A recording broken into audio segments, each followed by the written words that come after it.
Chiefs and the Packers coming up.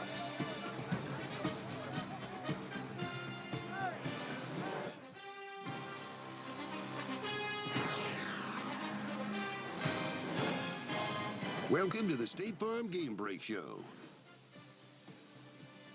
And so the Eagles are champions of the NFC East. We'll find out who's going to get a little closer to being the champs of the North as Jordan Love and the Packers visit Caleb Williams and the Chicago Bears. The winner will control the division going into the final 2 weeks of the regular season. This is a huge, huge contest. It's happening in Chicago, but we are in Los Angeles, where we have had a little Hollywood snow. Middle of blizzard. Actually, well, I tell you, it's dropping into the 60s right now. And now it's chilly. It's downright chilly. Tell you what, Mike's got soft. He said, welcome you to the State Farm Game Break Show. All right, the Eagles, they wound up winning the game. And Grant, they ran for 208 yards. This is kind of like the old Eagles formula. Yes, this is what the Philadelphia Eagles fans wanted to see this whole entire year. And I feel like the engine of this offense starts with Saquon Barkley. The way that he ran today is like how he ran all last year. He was hard to tackle. He was explosive. He was making these guys pay in the secondary. And when Saquon Barkley's going, this whole offense is going as well. And then A.J. Brown chips in a little bit. Devontae Smith chips in as well. And then you got Dallas Goedert, who scores that touchdown and chips in also. So when this offense wants to explode, it's going to have to start with Saquon Barkley. And if they do what they did in the second half here going into the playoffs, hey, they're going to be lethal once again. And what they did was it allowed other people to get involved. So A.J. Brown, 95 yards. Well, not only that, I mean, defensively, we're talking about Davis. Yeah. I hear the guy, you know, had lost a lot of weight this season, had a monster game. And just to see had a monster year. Yeah, had a monster year. But to see that on the defensive side of the ball, and the Eagles, they just started a little slow. And I think for the playoffs, they're going to have to pick it up. But to win the division back-to-back, or to win it all, is not an easy task. So congratulations to Not in the East. Not in the East. Since they did that. So 21 years. Yeah. It's amazing. So they win back-to-back. You guys have audio? Titles. Saquon Barkley, as we mentioned, a big part of it. And just moments ago, Saquon spoke with Pam Oliver. Saquon turned into a chippy affair, but you guys come in, take care of business. What do you appreciate most about this win? I mean, back-to-back division champs haven't been done in 20 years, so that's big. So we need to be pulling off right now. That, but I love the way we finished. What's happening, everybody? It is the NFC North battle. I'm hosting it tonight. We'll rock in the house. Rock down Detroit Lions.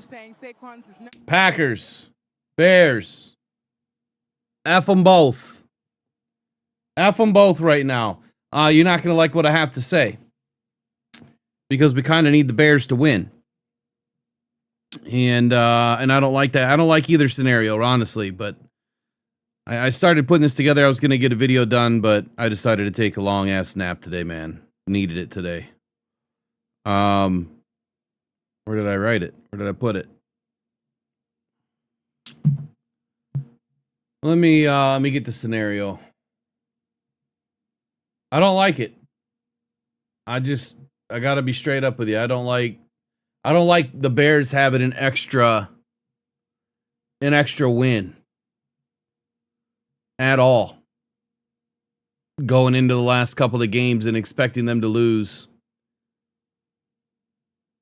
It's not a good recipe. Where the hell did I put it, man? What's going on here?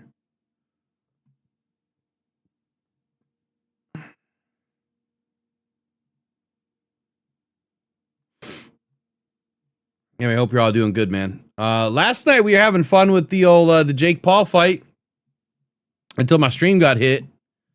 We had more people in for that fight than I've even seen for some of the live streams we do for the Lions, man. There's like 500 and, I don't know, 50 people in there, 30, I don't know, something crazy like that. We had a lot of people in there, a lot of newbies. Some NFL fans subscribing. It's a good time while it lasted. I don't know how we went over 2 hours and didn't have a problem, and then all of a sudden, they got us. Wondering what you guys are thinking about.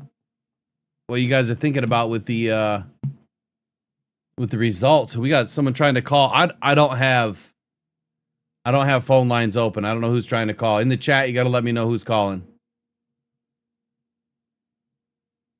I don't have phone lines up yet. Hold on. I think that might have been Raw.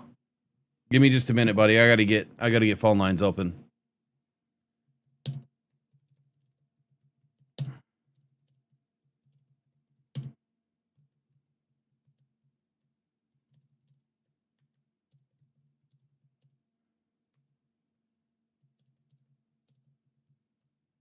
One sec. I'm trying to pull up my stuff.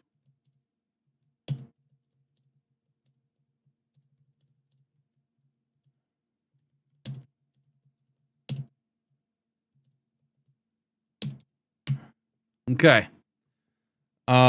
Anyway, last night watching that fight, it was kind of looking like a setup from the very beginning. Like, you don't train that long for a fight and then you lose your legs that quickly. I mean, that dude was dancing around the ring for 2 rounds straight, and even then, you should have been conditioned enough if you think that you're a professional fighter. That was pathetic. But at least it wasn't totally rigged. They let it get into the 5th, 6th round, and you could see the power difference last night. Anthony Joshua, man, whenever he breathed on the dude, he went flying back into the ropes. And I've never seen a boxer get hit in the face and go, wow. I've never seen, like, come on, man. Like, that was just it was a little too much for me. A little too much for me. Here's a scenario. I'm going to have Jeff help me for a minute here because I don't know where I put my notes.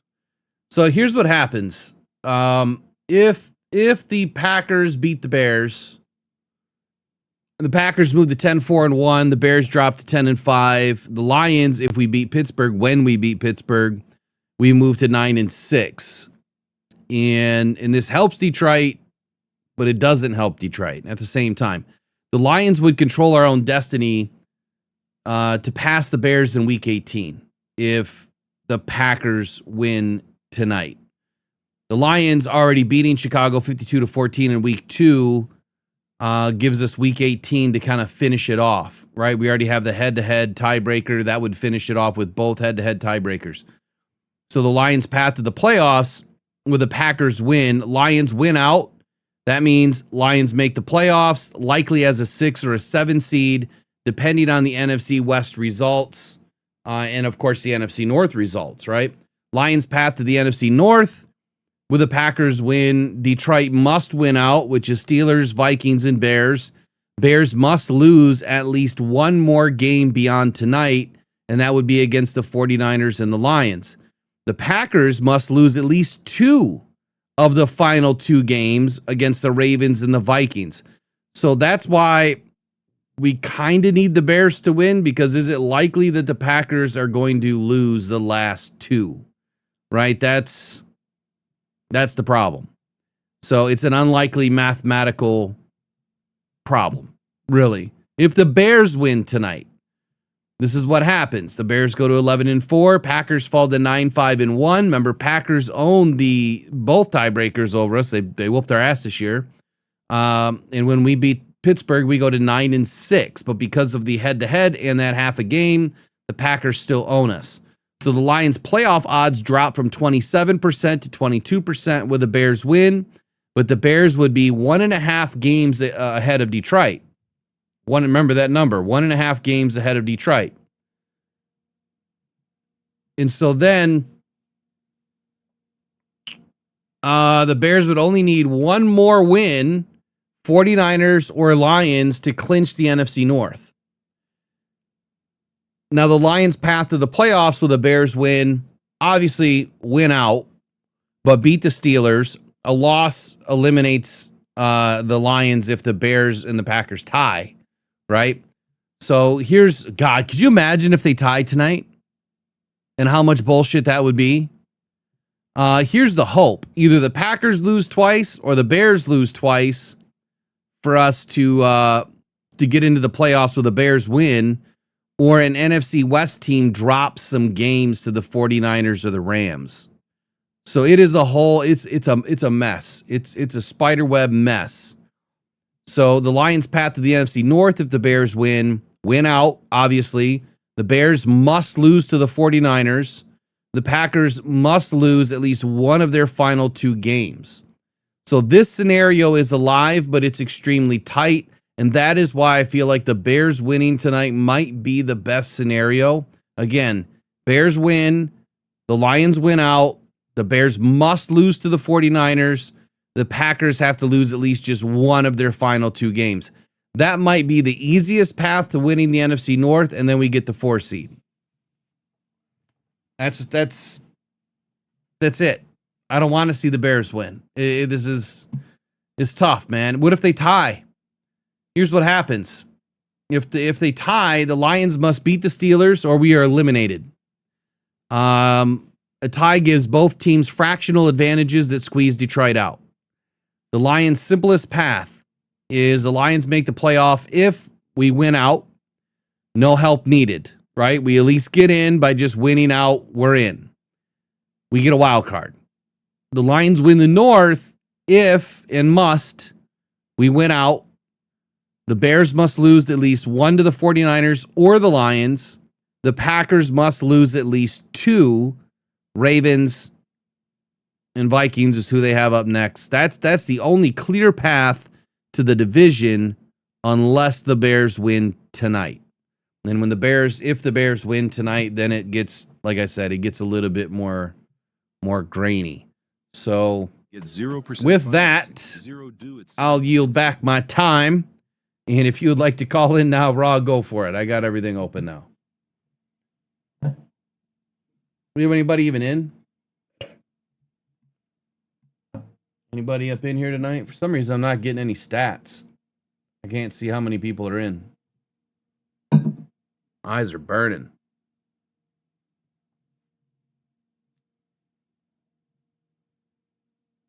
Hold on, Raw. I didn't hear it ring in, which means something's probably screwed up. Hold on. All right, now I got you, buddy. How you doing, man?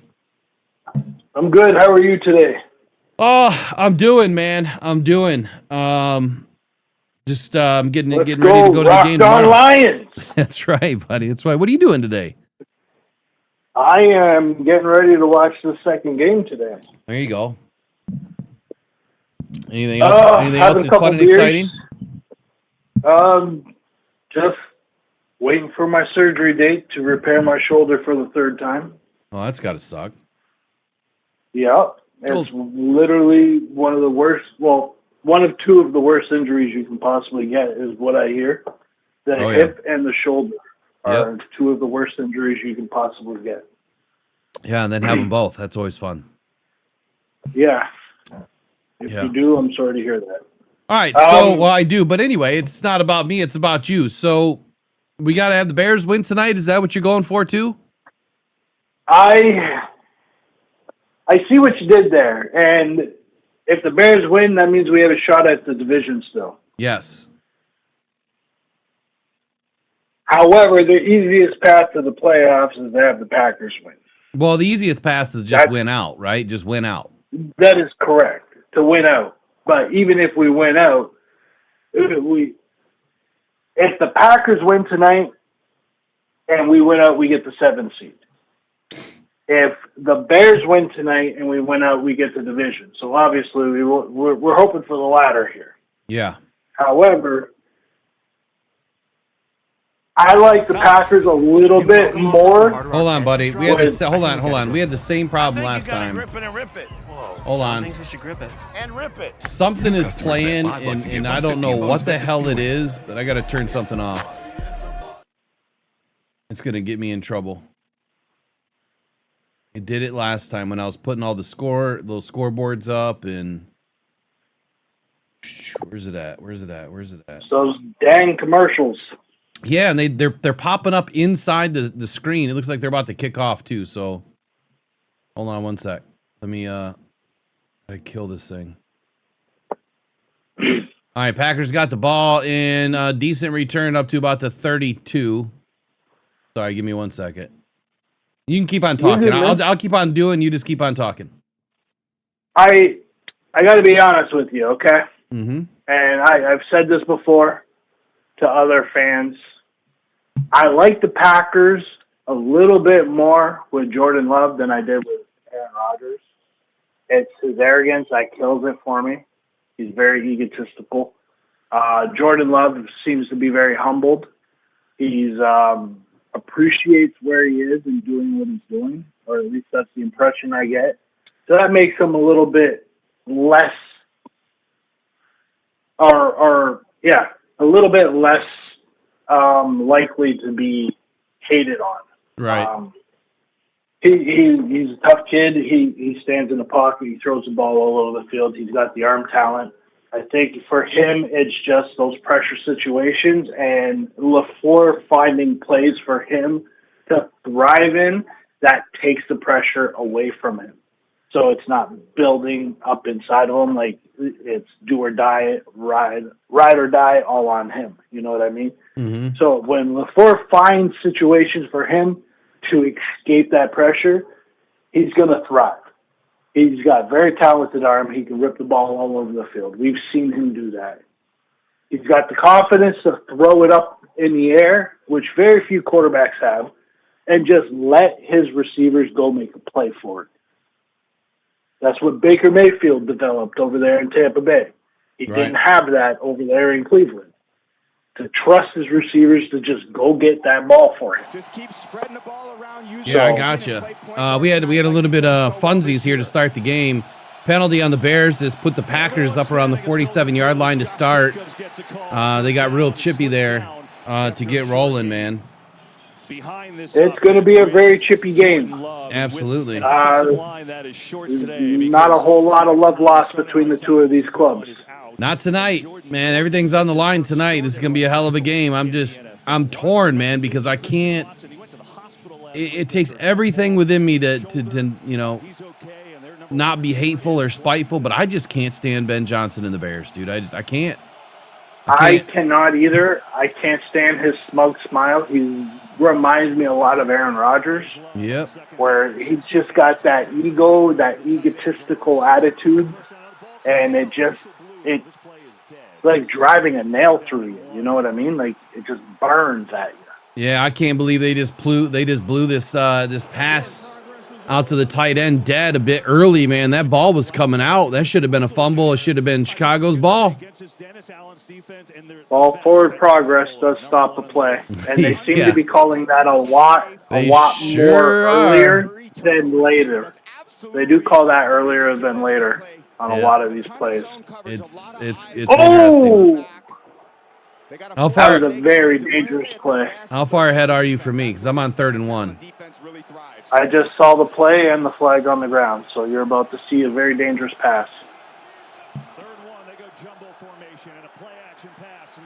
Ooh, Love, what were you thinking?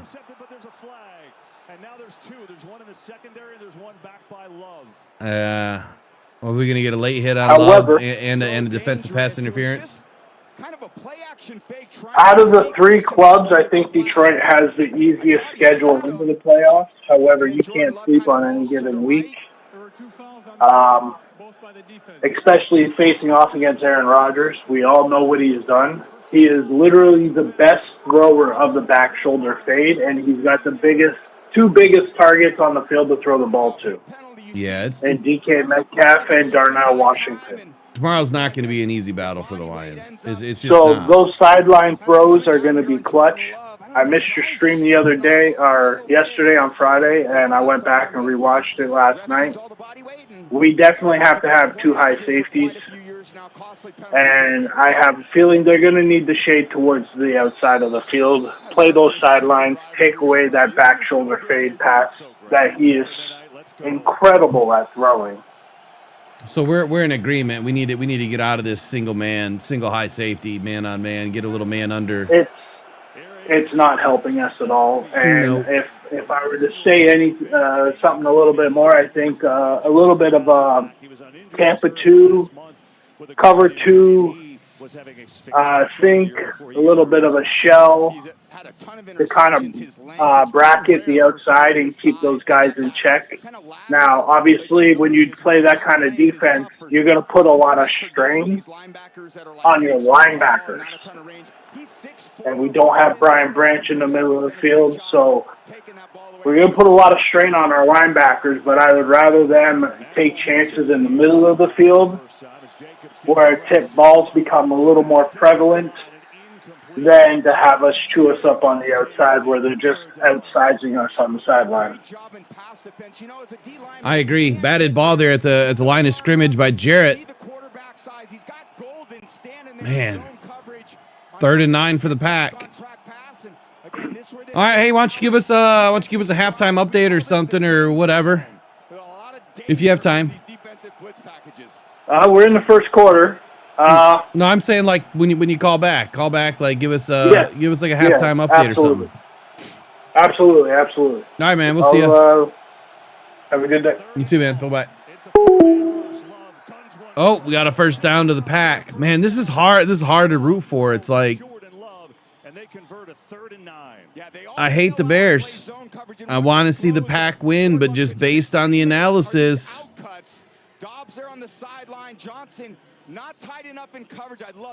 I guess let me ask you guys the question. Do you want to win the North? Do you want to win the North, or you just want to get in the playoffs? What's more important? So quiet. He had only 13 catches the last 6 games. That's a big one, though, and the drive continues. Jacobs back in there. They're going to run it to Golden on the jet sweep. The rookie wideout. There's not much there. Bears played that well as Nashawn Wright was all over it.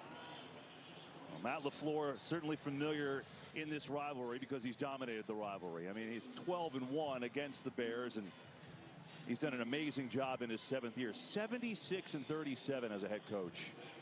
Such a great job and a great leader. He's so detail-oriented, and as a play caller, he just continues to mix things up in this West Coast scheme. A lot of quick passing concepts, steady mix of zone runs, a lot of creativity with motions. He's just exceptional at what he does.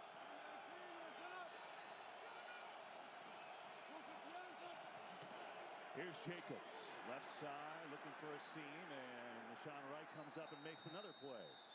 So a 3rd down coming up. They're blowing the whistles early tonight, man. They're trying to nip all this extra stuff in the butt. 3rd down for the Pack. They're inside the red zone. Yeah, if the Bears win the North, man, I'm not gonna not stop hearing it. You know what I mean? My take at the very beginning of the season was how terrible Caleb Williams was, and that Ben Johnson, I had zero trust that he was going to be able to do anything with this team. But man, could they have had an easier schedule? I don't know if they could have, because they had an easy schedule. They kind of they learned their lesson through the first 4 or 5 weeks, and then they started to turn it around a little bit, beating up on opponents that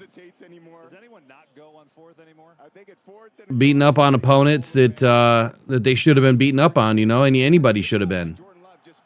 And now they're getting into the last few games against some pretty decent teams, and the Packers are like super banged up, and they lose their number 1 defensive end. Not that one player makes a difference, because they really don't. And we'll see when Chicago gets on offense. I have a feeling that the Packers are going to be just as good. And if anything, I think that they're going to be able to bring some pressure and get after Caleb Williams tonight. Well, when you think of the Packers' success, it's always this question, Tom. What's love got to do with it? What I'm hoping for, and even though we might need the Bears to win tonight, what I'm hoping for, I just want to see Caleb Williams struggle. I just want to see him do what he does and collapse like he always does at the end of a game. But something tells me tonight I don't want him to do that.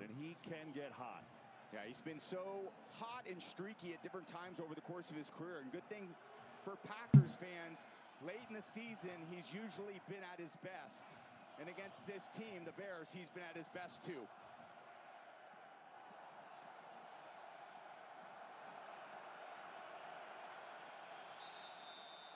So I'll give you the recap in case you just joined.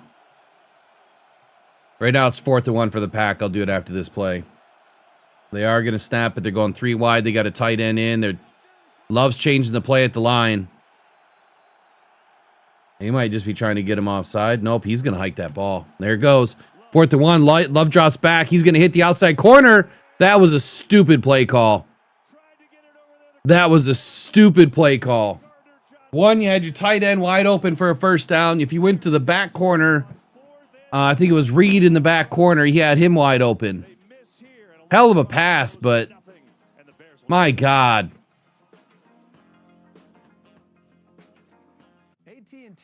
Just dumb. Not that I care. So here's the recap. The playoff scenario. The bottom line is this. If the Packers win, the Lions' playoff path kind of opens up, kind of wide open, where the Lions control their own destiny versus Chicago in Week 18. But we still have to win out either way. If the Bears win tonight, the Lions need some help from the 49ers and the Packers. Detroit, we stay alive, but we lose our control, right? We lose our control. If a tie happens tonight, the Lions have to beat the Steelers tonight just to be able to stay eligible. Otherwise, we're done. To win the NFC North, the Lions must win out and get major help. There's no denying that. There's no denying that. It's not easy. Yeah, I don't know that I would agree that the Bears have a better defense. I will say that they have a better secondary. Their secondary is playing great. Ben Johnson definitely inherited some ballers back there, man.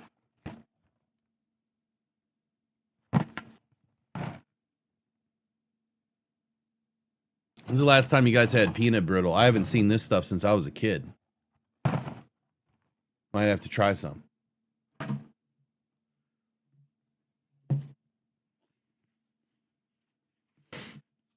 Y'all, they definitely generated some turnovers. But, you know, SW, you know, we've been missing a lot of our ball hawks, man. Branch is now gone, but Kirby being out the whole season, which I apologize. I told you I wanted my information to be wrong about Kirby going to IR. I think I reported that on Wednesday, that I heard he was going to IR if he couldn't get up on Friday. And so with Kirby now on IR, his regular season is done. And honestly, I didn't spend much time looking around to see what the other scenario is. But if the Lions were to win their first playoff game, he might be able to come back. Isn't that crazy? I think he could come back. I'm not sure. I haven't looked at what a hell of a run there out of the backfield, man. Chicago Bears.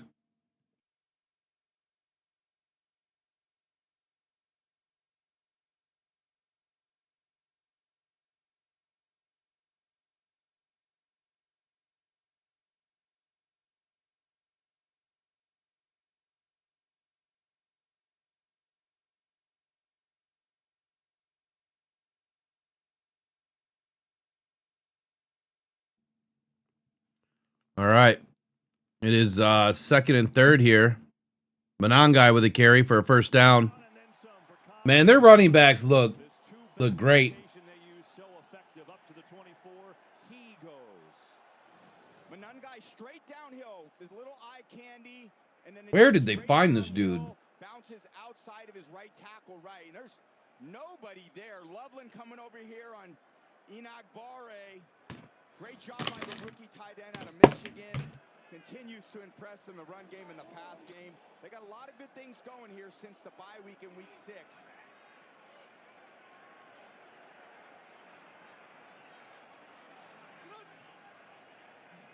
All right, first and 10 at the 23. Williams is back. Pass over the middle, completed. Good Lord.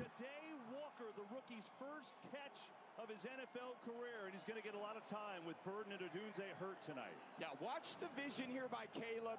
Looks to the right, catches it, goes through 1, 2, now to the backside. Finding the rookie on the in cut. And this is what I saw last week. A lot of accurate throws. Ball being delivered exactly where it should be. That was a nice pass by Caleb Williams. Big drop back for Caleb. Gary, what is Gary doing? He's barely jogging. And there is an injured Bear. Uh-oh. Who's down? Is that Swift? Wow, DJ Moore down. Oh, DJ Moore. They're already down 2 starting receivers. DJ Moore and Oh. Nixon come across the field, making contact with DJ Moore. Took a shot. I'm like, where'd that guy come from? I didn't see him. Again, Chippy, this rivalry, no love lost between these players, especially when you get with receivers and defensive backs in the secondary. Kind of jawed each other all day. You know, Whiteside being a healthy scratch last week. I mean, I think we had enough. We had enough guys up. You got to remember, Whiteside is not. I mean, he's an extremely young and raw DB right now. But if it's a man thing, right? If it's a bodies count, then yeah, it would make sense as to why he wasn't up. Oh wow! Nice pass, man. Packers bring the blitz. He finds him. Williams, this is just where he's so dangerous. He gets outside the pocket. He has all the vision, and then he finds open receivers downfield. This is not something you see once or twice a game. This is all game. This is the strength of Caleb Williams, being outside of the pocket with a full field vision. Yeah, that route adjustment was sick, huh? The Packers trying to bring some pressure. It didn't work out.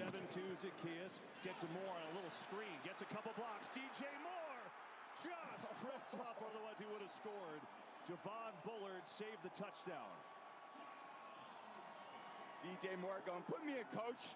I got a play to make. Just a little lateral behind the line of scrimmage, this orbit motion, fake the ball to Swift, and then spit it out to the perimeter, and nobody gets DJ Moore on the ground there. Bullard makes a nice play, who I think is one of the great young Packers stars in the secondary. He's a hard guy to get on the ground, DJ Moore. After that 4th and 1 stop, nice drive by the Bears. They've already gone 80 yards, and a 1st and 10 one more time. With DeAndre Swift the tackle. Right up the middle, he goes inside the 10. Man, you gotta hate those plays as a defensive end. You see, you rush the ends, and you just have your hands on the running back, and you can't get them down because they didn't set that edge. They crashed in, but they didn't crash down.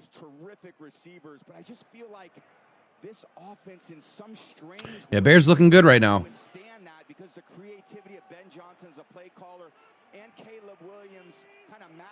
Oh, Major Payne, you think Curb is done?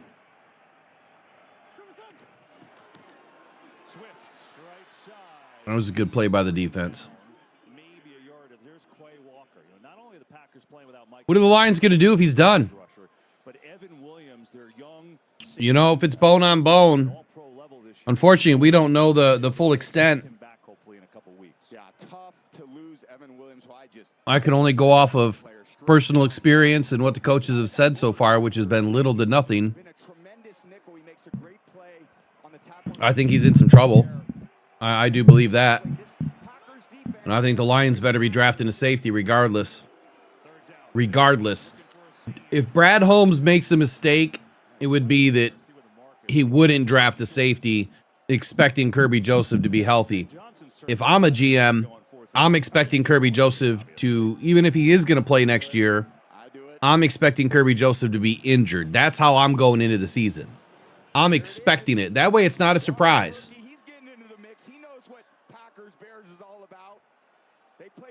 Man, they letting him go at it on the outside. Not one flag on that? Wow. Oh, bad snap. I love it, but I hate it. They tried the trickery, the bad snap, and the Packers get their own stop on 4th and 1. So each team with a promising drive, and they get stuffed on 4th. What are we agreeing with, Rob? What did I miss? Him being potentially done? Style. Yeah, if it's bone on bone, you're screwed.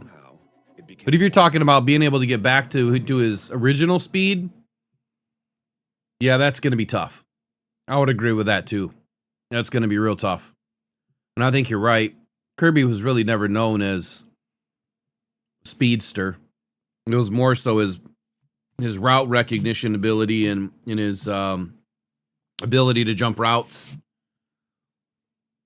his toughness. I don't know. I really never lauded Kirby as a high profile safety. I really never did. He had one good year for me. That's what I've seen. He had one really good year. And then you paid him. And I think I said it last spring, that was a mistake. But you know how hindsight is too.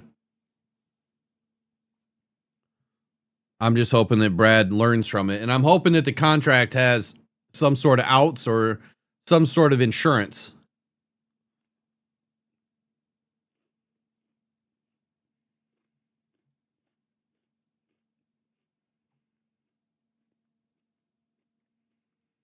Either way, I'm hoping he's set up for life, you know. He's got his crap in order. Hope he's going to be okay. I don't wish anything bad on the man.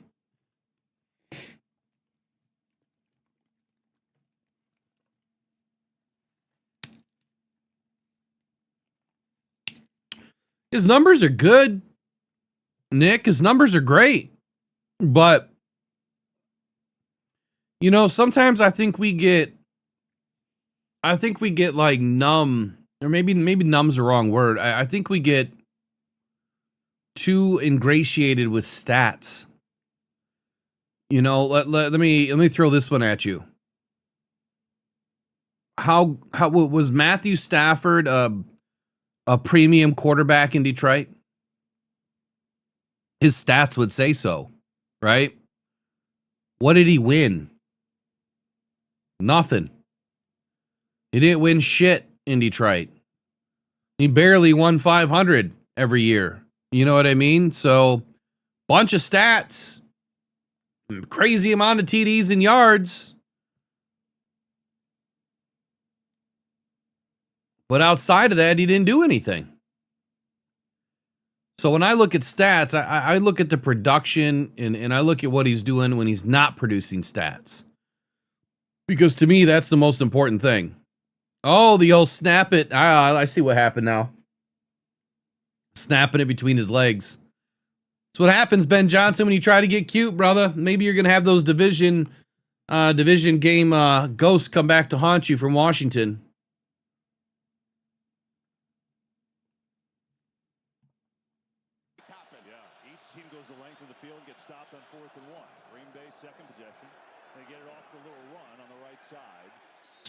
Jacobs running behind Jordan Morgan over there without Zach Tom, their star right tackle. Morgan, he's played all over. He started the year as the right. Yeah, I get it. I get it, Nick, but I guess I'm using the example, right? I'm using the analogy. It's not about the weapons that he had or didn't have.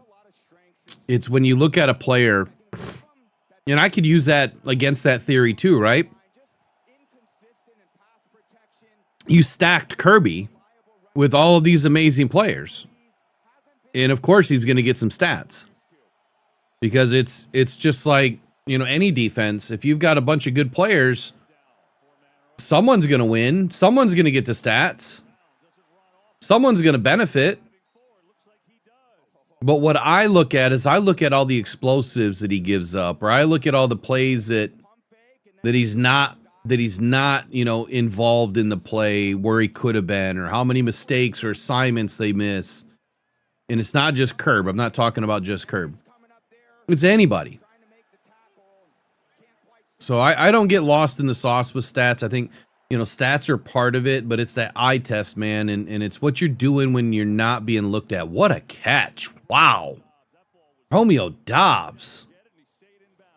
What body control there, buddy. Good stuff. You know, that's something that we don't see enough either. We don't see enough plays going to the outside like this. We don't get enough boundary stuff going on.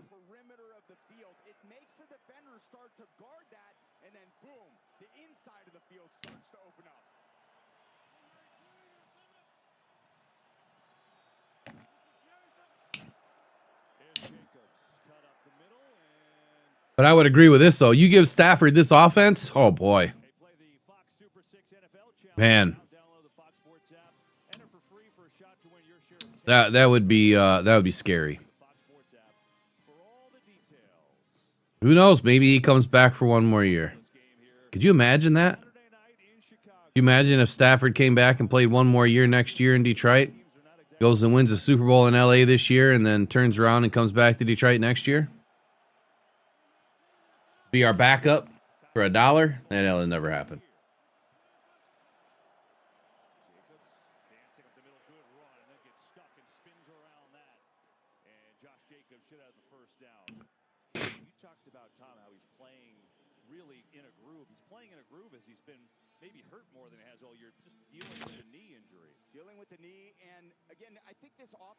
Well, I don't know if I agree with that. Stafford hasn't had better personnel in LA. And I don't think he had better coaching either. I think McVay is a damn good coach, yes, but I think if you were to stack up every single coach that we had through 2024 to what the Rams had, I'd say we're pretty solid. And if you want to go personnel to personnel, player to player, the Lions absolutely have the better players.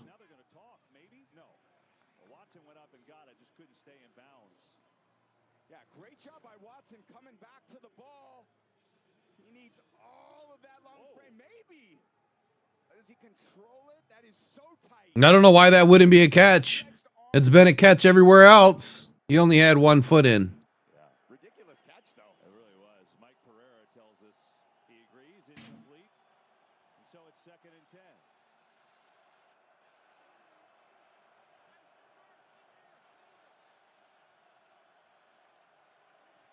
10. It's kind of fun when you see everybody's perspective. Down to the 22 he goes. Yeah, that's one type of throw that Jordan Love does throw consistently well. Slant routes killed the Bears in the first game. Here it's to Dobbs, right in stride. And they shone right there on the tackle. Jackson over the top. That looked kind of fun. I know it's a penalty, but this is football. It's what we do. Here comes the boom, ready or not. End of the first, scoreless. January 2nd on Fox.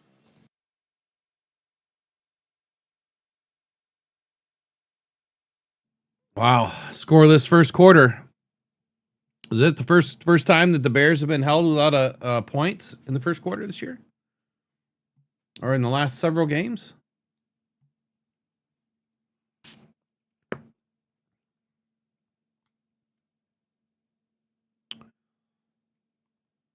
Stafford's a GOAT, man. I always like that dude. That's why I could never get on board with, being a complete dickbag to the guy. Sure, you're gonna boo him as he comes in, but outside of that, man, he gave everything he had to Detroit. He tried. He gave everything he had, and you know what? Maybe he made a mistake. But you know what? He didn't want to have to go through a year and a half or 2 years of rebuild. Because that's what it took. That was to even just get us somewhat competitive. Had he been here in 2023, I don't think it would have been any different, but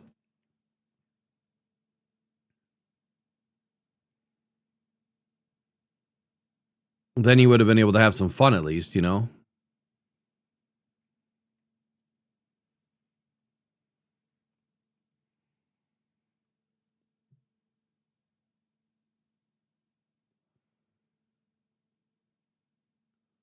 Yeah, I think Burrow's gone too, but I don't think he's coming to Detroit. That could be a candidate to the Rams, honestly. If Stafford hangs it up. Stafford said that if he won a Super Bowl this year, that there is a possibility that he would be back. But he just wants to get through this season first. I gotta fix this thing, man. I try to do something cool and it's working against me here. Let me see if I can't get this to work now. Stupid ads just keep coming up.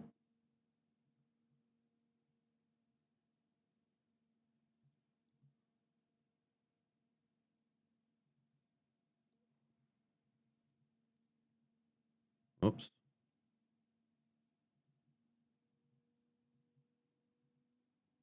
Why is that doing that?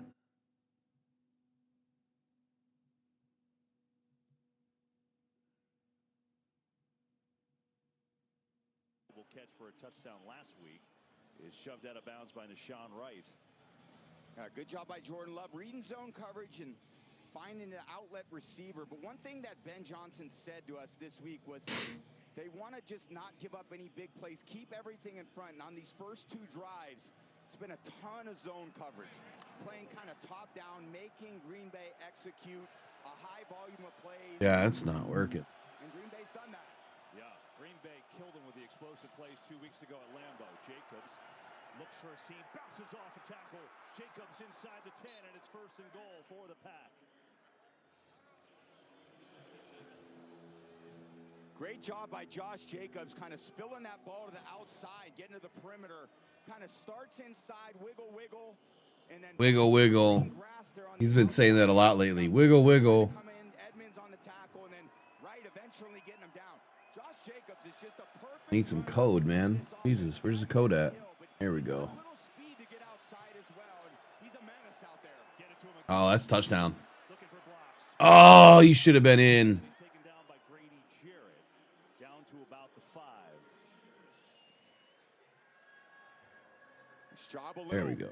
Very low risk play on a screen pass. I used to love screen passes down inside the 10 because you can know you were basically going to complete the ball. Try to get Want the stats, damn it. But Grady Jarrett, the veteran, The stats. kind of sniffs it out and then goes makes a nice tackle.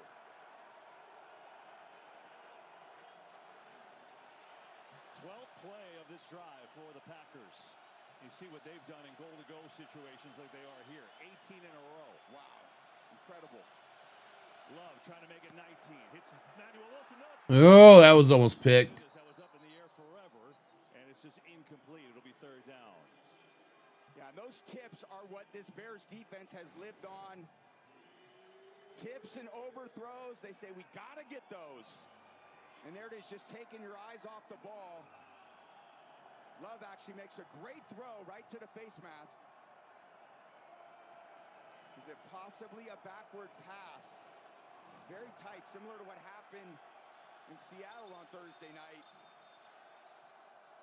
Kind of looking, was that at the line of scrimmage? Was it backward? I think that's what they're looking at now as...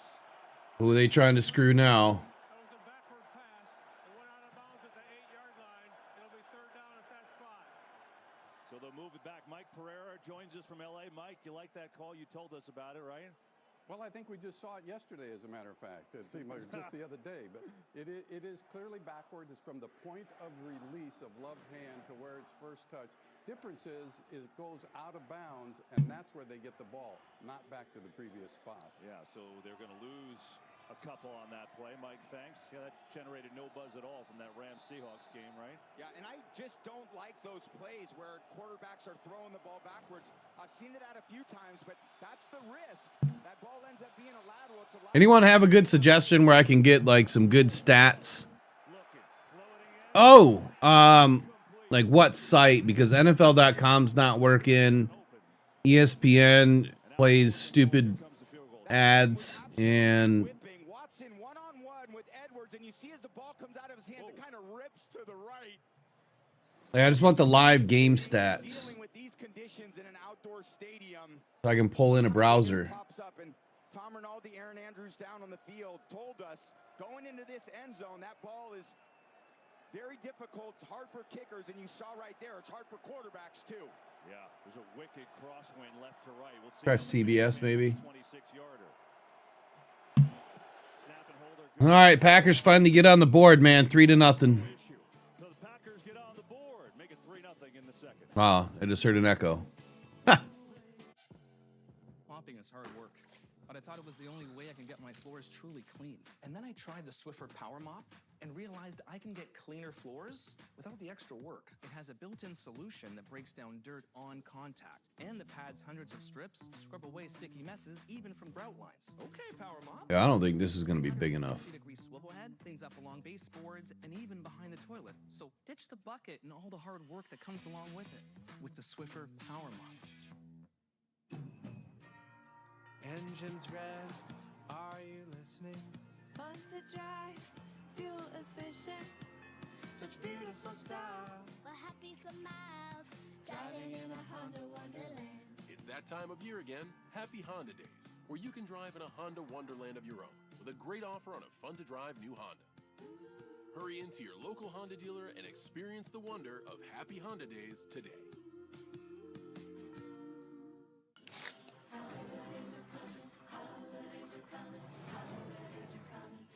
There we go. A little better.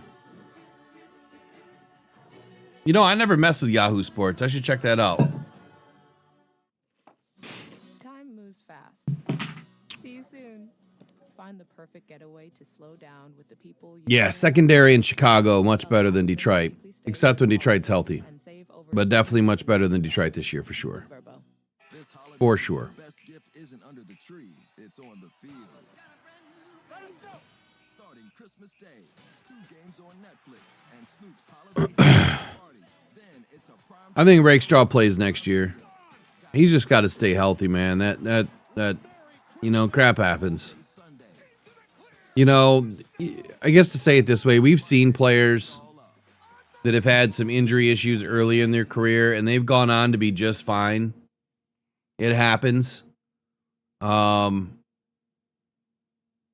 not gonna evaluate the player until year 3. You know, I don't fall into that trap. I feel like you know, a lot of fans like to judge early. They think that players are supposed to, you know, hit the ground running and just be studs from day one. And you know, the only thing that I could say to that is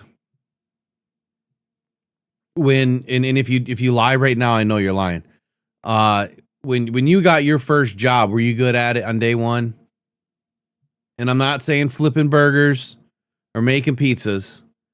And I would argue pizzas, because to make a real Italian pizza takes a pizza master. There's no joke there. You ask any Sicilian, I know plenty, and they will tell you you're making your pizza wrong. It all starts with the dough, man. But to be a master at anything, you know, you need at least 10,000 hours of work in. And anyway, you know, playing in the NFL, I don't care if you played 4 or 5 years of college. To come in the NFL, it's going to take time to learn. And you've got to adjust. You got to get your body right.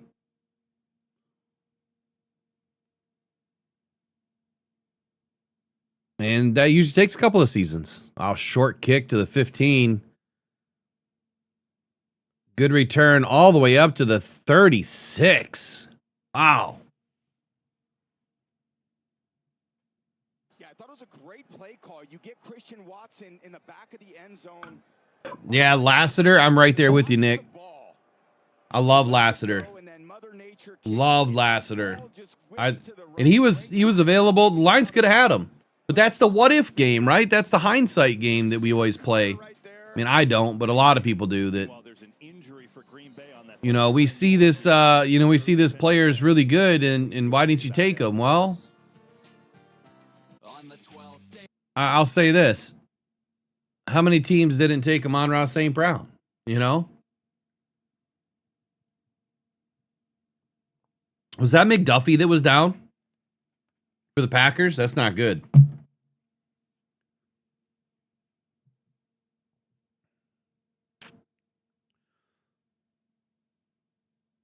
Man, Arnold, I'm telling you, I think that Lions fans fell asleep on Arnold. I do. I think that they saw what he did last year, and they're like, this dude sucks. Look at all these penalties. He was targeted, man. The refs absolutely targeted him.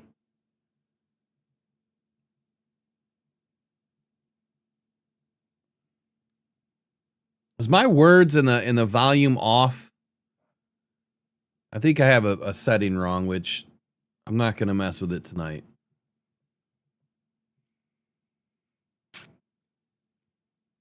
But anyway, back to Arnold. And then I'll jump in and look at DJ Reed's contract terms, Major.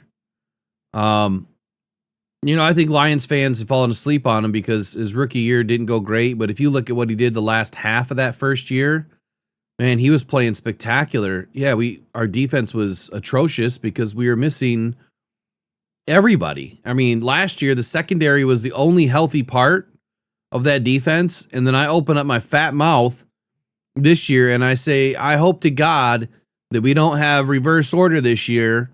You can go back and find it. It was probably right around training camp. And I said, I hope to goodness that our secondary stays healthy. And what happens? Our secondary gets beat up this year. But Arnold, the couple of games that he got in, not in the beginning of the year, but it was a couple after he came back initially from the injury.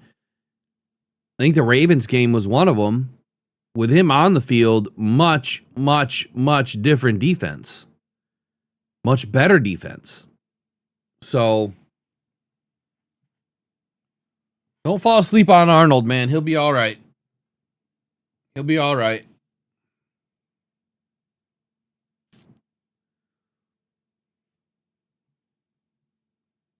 Getting an opportunity, and the Bears had more offense on the opening drive than they did entire first half in Lambeau a couple weeks ago, so that's positive. They're just looking for a lot of positives, better than they started the last time up in Lambeau 2 weeks ago. I think the Bears defense has done exactly what they wanted. Bend, don't break. 18 minutes into the game, only giving up 3 points, and now it's their offense's responsibility to continue with these long drives, run the ball what they do, use Caleb's athleticism in and out of the pocket. My neck is a mess today. Who was that for the Packers that went out? It was 53. Is that McDuffie? On 2nd and 5, Williams. I don't have a roster in front of me. Makes the catch, and he is wrapped up immediately. Quay Walker, the speedy middle linebacker. You said it, Tom. No, McDuffie's 58. All right. Team in the NFL. They just don't miss. Yeah, once the ball's in the receiver's hands, they get them on the ground. They just very good at tackling. They're very Okay, DJ Reed's contract. got some ridiculous numbers like in the last 10 years. They rank in terms of Man, does this not look good. That's been certainly the strength of this defense. Walker, Cooper, linebacker, terrific. 3rd and 1. Monongai racing forward. It's a first down into Green Bay territory. But KB, very much what the Bears have done over the course of the last 10 weeks. All right, so yeah, we got DJ Reed on the cheap this year. You know, the Lions only paid him $4.8 million cap hit this year.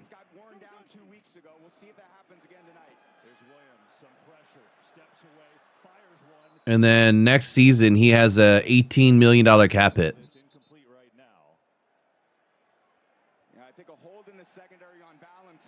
So the Lions have a potential out after 2027. No, I'm sorry, after 26. They have an out. Well, they'll end up paying him 2 years, $32 million. Which $9 million would be dead money. So for the first 2 seasons, the Lions are paying him roughly $12.5 million per season, and in that 3rd season, he has an $8 million cap hit. So we're probably stuck with him.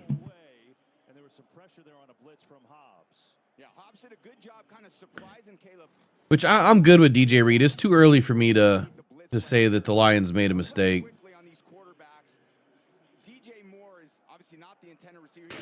Yeah, Caleb doing Caleb things. I like that. Not the only one that sees that.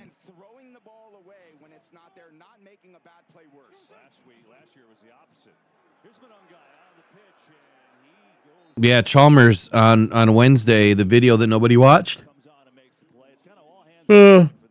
I got the yawns all of a sudden. I let everybody know on Wednesday that he was going to IR. I had a conversation with one of my guys, and they straight up told me that if he can't get up this week, that it was expected that he was going to go to IR. It sucks, man. And I'm not, there we go, offside on Chicago. I'm not 100% on Mahogany either. I know that we brought him up, but not 100%. It kind of spooks the offensive lineman at times. Sometimes you have to say easy, easy, less voice inflection. You can see it right here.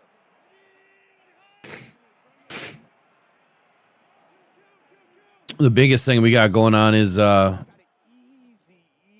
Glasgow, man. That one hurts.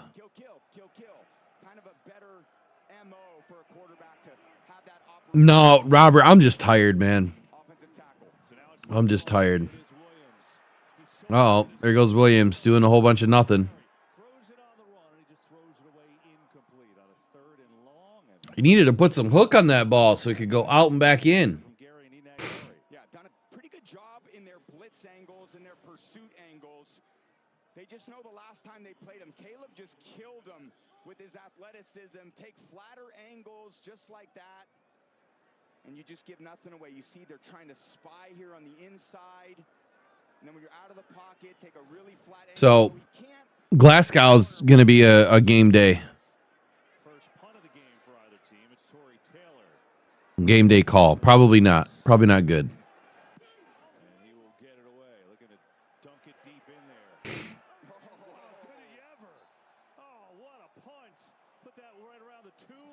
Wow.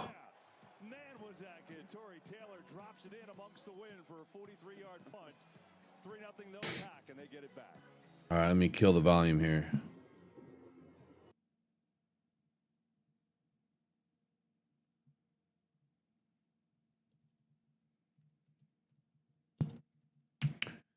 I'll grab the and I haven't done this a lot this year. I never share my my stuff from the NFL. I don't know why. I mean, I have it. I don't know why I don't use it. I mean, I get like notifications all day long about stuff going on. And I mean, I took a break from doing content, but except for the morning show.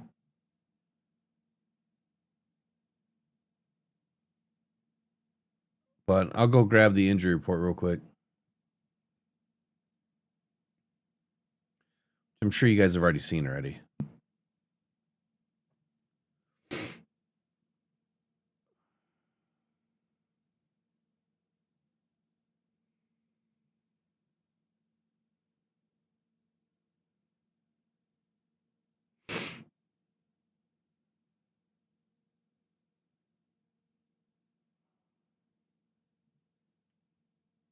Oh.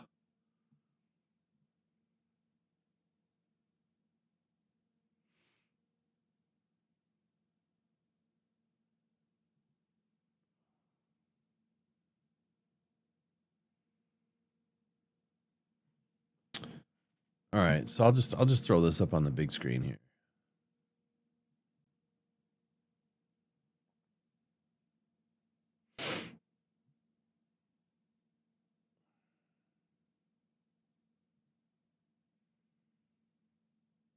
Oh, you know what?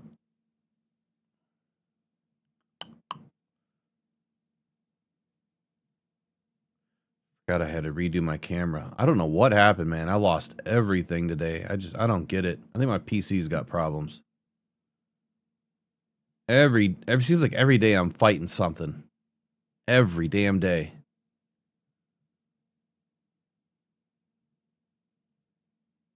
No, I'm not that stupid.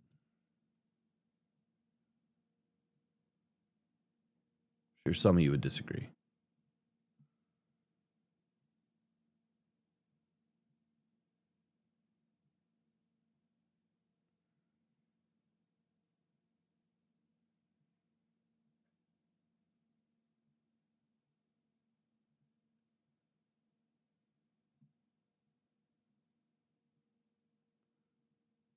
All right, Packers got their back against the wall, man. They run it out. They get a few yards.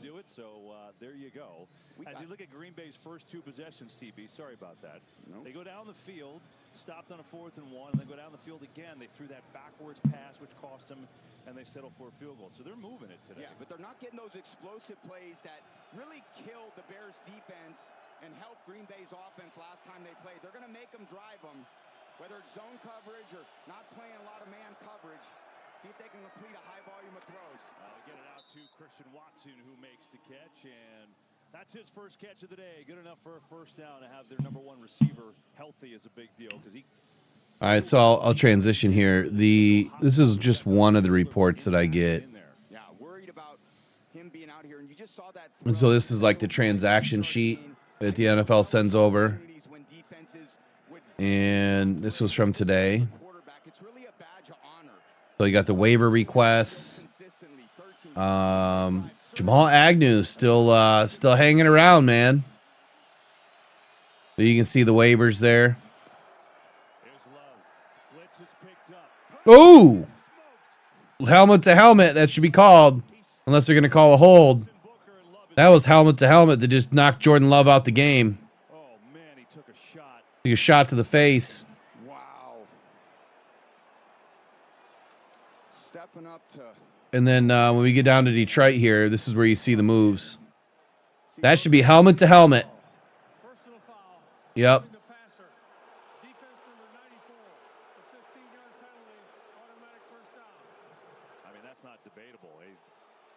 That's some bullshit right there, man. He lowered the crown. He should be ejected. If that was Brian Branch, he's ejected. That is bullshit. Bullshit. Absolute bullshit.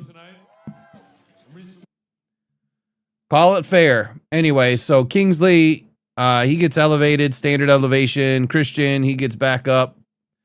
And Ricci. So Mahogany was designated from IR, obviously, and then Ricci, standard elevation. Anyway, if you go, they give me every single team. That's why I'm saying, like, I don't know why I don't show you guys this or go through it. I'm just hoarding it from you. I'm keeping it all for myself. And you got practice squad transactions. You got all kinds of cool stuff in here, man, that they give me. Matthew Judon, what does that say? Buffalo. Matthew Judon.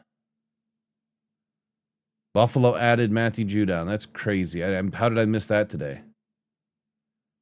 You got contracts that are terminated. All kinds of cool stuff, right? Here, I got to switch screens so I can't show you the other stuff, and then I'll show you something else.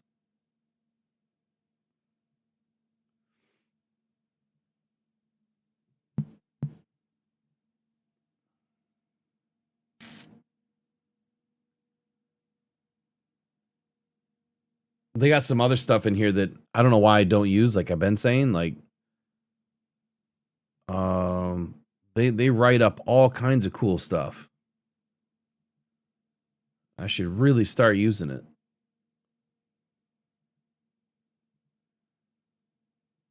And then here's the injury report.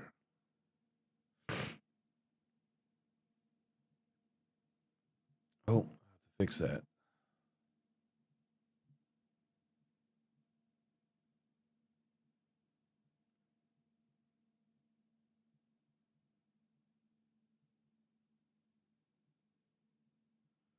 Looks like Jordan Love is up and jogging. That's good news.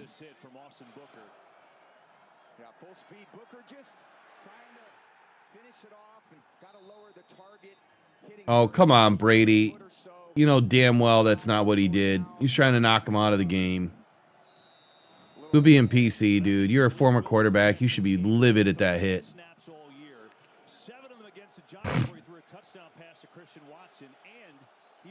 I don't even know who their backup is. Who's their backup?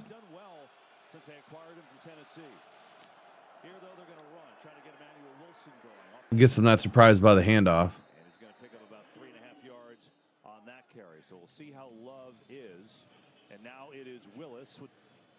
Oh, it's right, Malik Willis. Yeah, it's tough, and there's this kind of backup. Man, you could have worse. The adrenaline adrenaline's really pumping. It's been certainly cold on the side. You could have worse, right? All right, Tony. Here's what they give me on injury reports. They give me every team, AFC, and then it gets down to the NFC.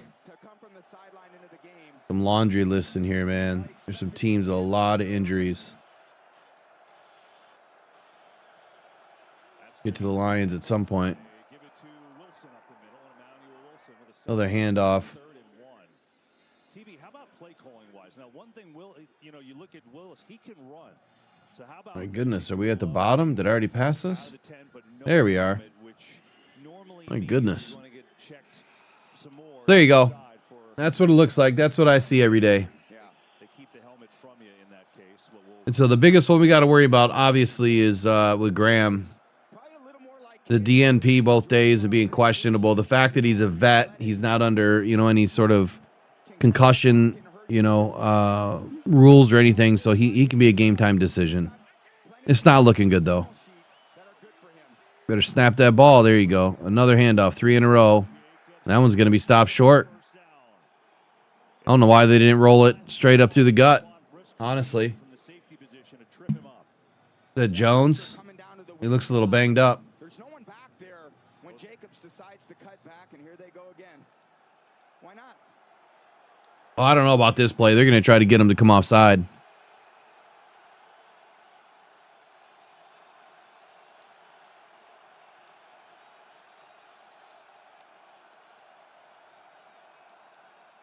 Willis just looking over there, see if they're actually going to go, or are they going to call a timeout? Try to bleed that clock all the way. Let LaFleur think about it again. What are they doing? Second timeout of this first half to do just that. Hey, there's some great football coming your way in the Trusted Little Holiday Bowl. Arizona takes on SMU. Don't miss a perennial barn. What was the question? I'm sorry, Nick. I missed your question. What was the question, buddy?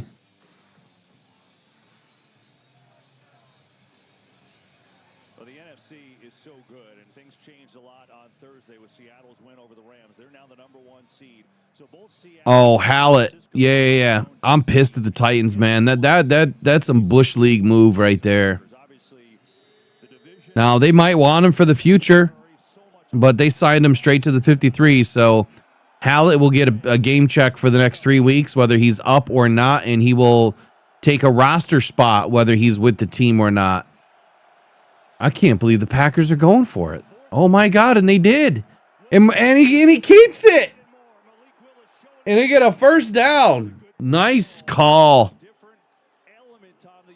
Well, that's a nice call. You gotta love that RPO.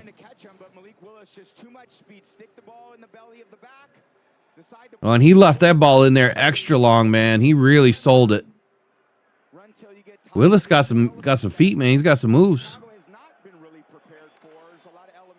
This is like Tom is saying, this is a different look that they haven't been prepared for. You could almost take advantage and use Willis's feet right now. That safety was coming up in the box, and Willis probably didn't see it. There goes Willis. There he goes. Nice slide, man. That was a perfect slide, too. Got his cleats up.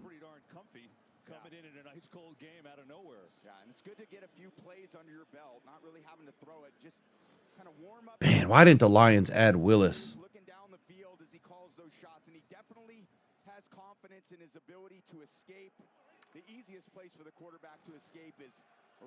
One read, tuck and run. Yeah, I like it. I kind of like this. All right, we got the pitch back. Wow, big hole.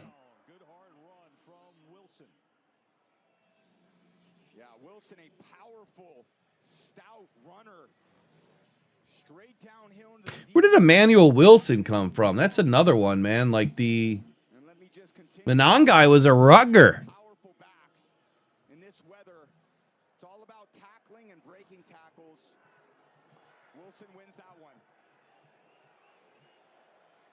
Fort Valley State University.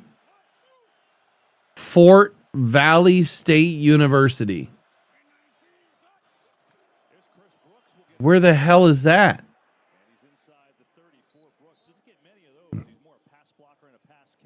That sounds like a I don't know, Tennessee, North Carolina. Where is it? North Carolina. Charlotte is where he's from. Where is Fort Valley? So now the other guys got to fill in. There's a lot of guys. The right tackle's new. The running back's new.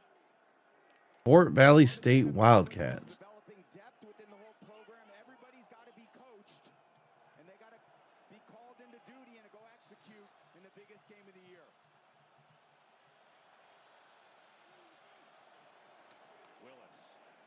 Nice pass by Willis. Ball had some zip on it. Georgia. Fort Valley, Georgia. Playing in rhythm. Very Jordan Love type throw. Just a little quick out to the field. Willis, really good technique. Tight spiral. Stevenson not close Wow. to coverage. They're definitely playing this top-down approach, forcing the Packers to drive the ball. So they just You gotta be kidding me. This dude, Emmanuel Wilson, put up 262 yards and 2 TDs against Tuskegee. I mean, you know, nobody's school, right? Let's see. They play anybody worth a shit? Doesn't look like it.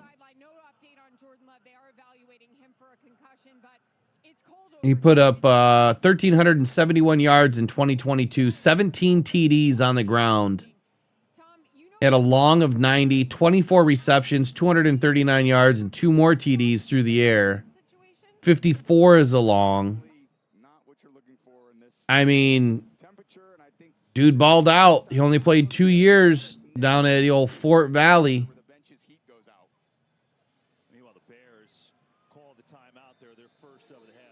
Where else did he play?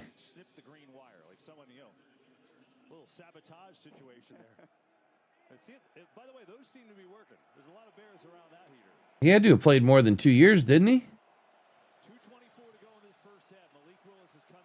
Well, he was an undrafted in 2023, and he's a primary weapon for the Green Bay Packers. You want to talk about scouting? That's scouting right there.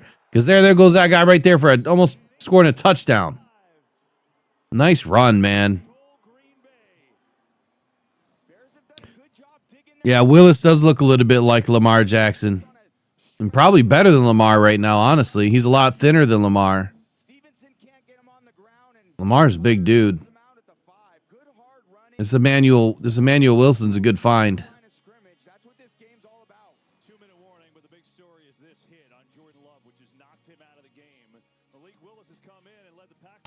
Yeah, that's some bullshit.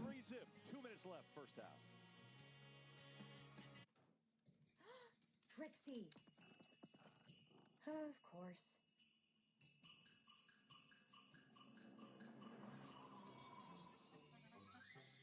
Orders in.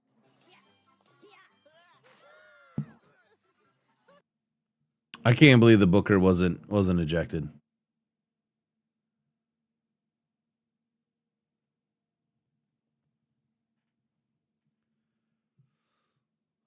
Well, Jacobs is out too? He was in, wasn't he?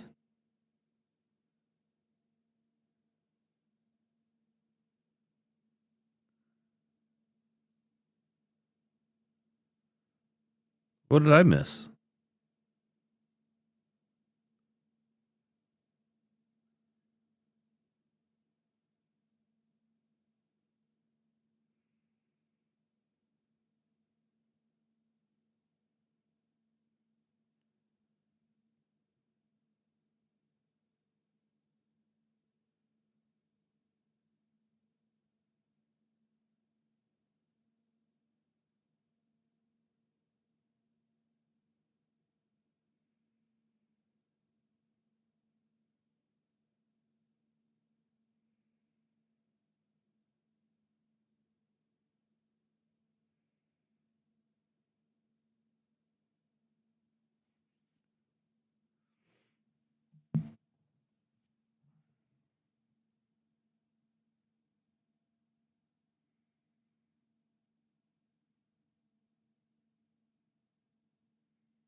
I gotta go back and find that hit.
Oh, man.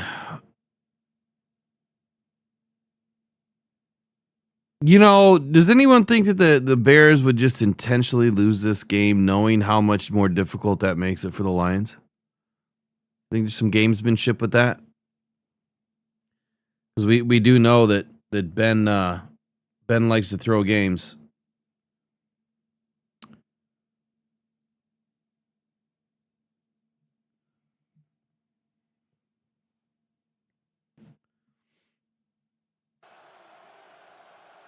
All right, here we go. 3rd and goal. Will is still the quarterback for the Packers. He's going to pass into the end zone. Ooh, I don't know about that. I don't know about that play. Yeah, thankfully the ball was behind him. Byard there in coverage on the backside, just reading his eyes. He's had. Well, the Bears don't automatically win the North tonight. Byard comes back. If he leads him. And their chances are a lot better, but they don't automatically win. Watson didn't see Byard, but the QB did. Another good stand by this Bears defense. You got to come away with more than 3 points here. I'm sorry. I would just go for it. Willis is too dangerous with his legs, man. Why didn't they just run the ball? And he's got another one. Now, Green Bay has moved the ball quite a bit, 180 yards, but only 2 field goals to show for it. Yeah, exactly, Serge. Wait, did we finally agree? The most destinations to get the trip out of the group chat. That's what the world's biggest airline can.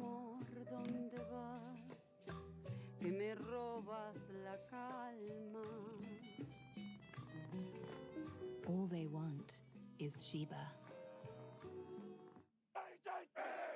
Who is Cam Ward? And why do we not know about him? He wants to win. No quarter.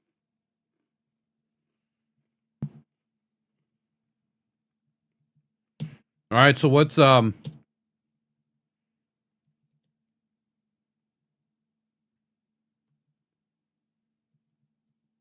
your biggest draft prospect for the Lions next year? Which position?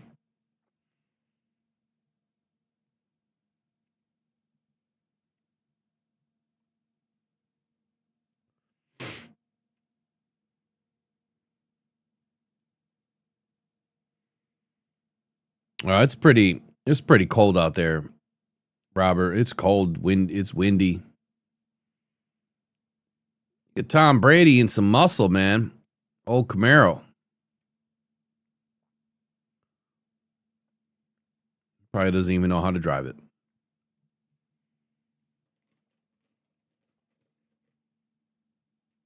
How do you work this clutch on the floor?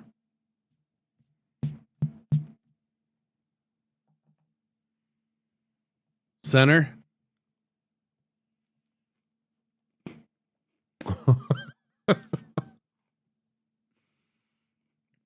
I think we do need an edge next year. Only because we're going to lose a few. right? And now that Hutch is paid, I think you got to fill the hopper. But Edge would probably be third for me. Third on the list of priority. Offensive line is key. That's the whole key to the offense, man. And after that, I'm going defense and I'm going safety. And then linebacker. Or maybe I go linebacker, then safety. It just depends on where these guys line up. I haven't done enough work. Obviously, it's still way too early. But last week I started doing a little bit on edge. I still only have like 8 guys that could be first round draft picks. And that's probably going to shrink to like 3 or 4 once we get some measurements.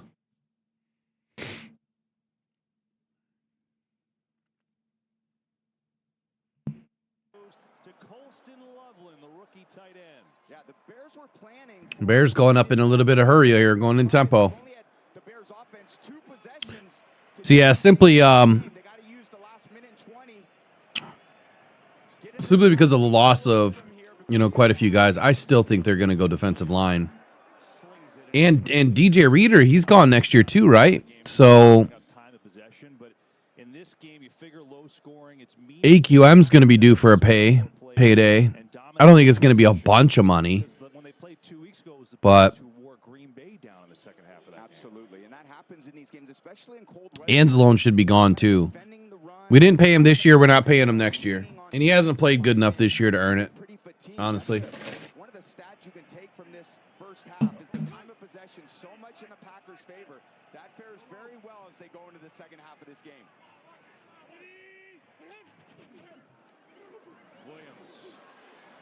And that offensive line for the Bears is doing a great job.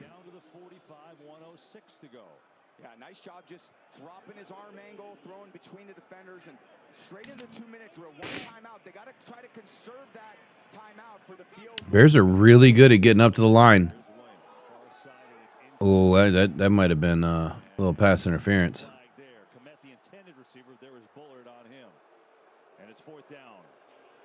I've yet to see the Lions get up to the line that quick, that early. And his quickness is just unmatched. I love Bullard as a nickel. I said that earlier. Plays so well in the run game. Normally he's in the nickel on the other side of the field. Because he's playing safety, he's actually matched up on the tight end today, which is not a good matchup for the Bears offense. Yeah, he's playing for the injured Evan Williams. 4th and 4, too far for a field goal. The Bears will go. Yeah, it's never too late for Anzo, but he's so old, man. And I think we need someone that's more.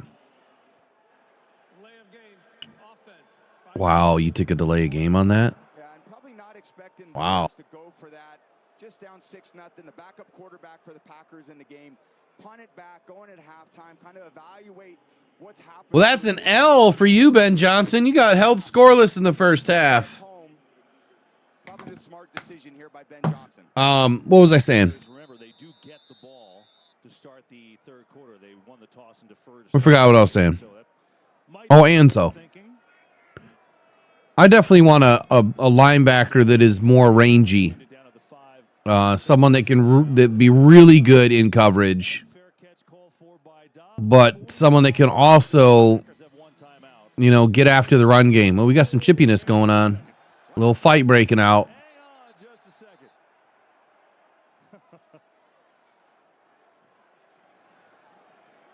Just keep it going. Consistency in the first quarter, a little in the second quarter. Take a look while we're going into halftime here. Let's take a look at some prospects for next year. We'll let the second half just do its thing.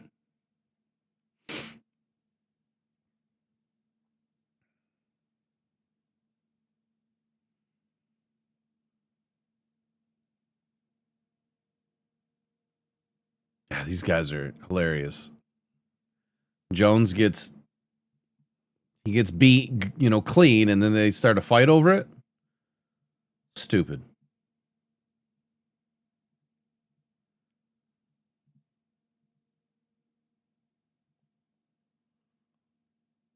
Packers are just going to kneel it. They're going to go into halftime up 6-0. They got to kneel it one more time. So right now on my board, I have Ruben Bain, my number one overall pick as of today, before any measurements, right? Before any combine. And I know that, Brad loves the height, weight, speed, but that's what I need to help me get, the rest of what I need, because I don't have an opportunity to sit in a room with these guys and talk with them. Not that I would know half the stuff that I need to know anyway, but having that opportunity last year, at the draft and talking with a lot of the prospects, man, that was awesome. And really getting to get into their head. This year is going to be much better because I'll be prepared. I know what I need equipment wise and the kind of way that it rolls now and what to pay attention to. So we'll be more prepared for this next one. But anyway, taking a look at what the Lions need for next season.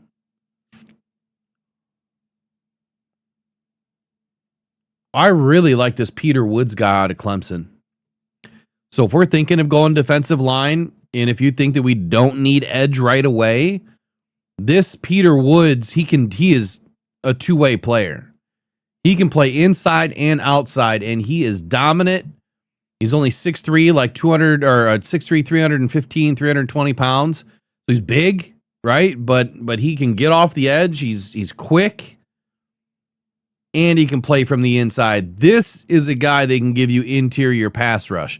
So if I were to go for pass rush, Peter Woods would be it. Lions probably not going to have a shot at that guy, but we'll see where he trends, going into the draft. But I really like his work so far. As far as corners, like if we're even looking at bringing in a corner, obviously there's Jermod McCoy and Mansour Delane out of LSU. Both those guys are going to be good. Both those guys, and they're both 6 foot. And I don't think either one of them wants to be a safety, but just take a look at safeties real quick. Let me put this in front of me so I'm not looking sideways.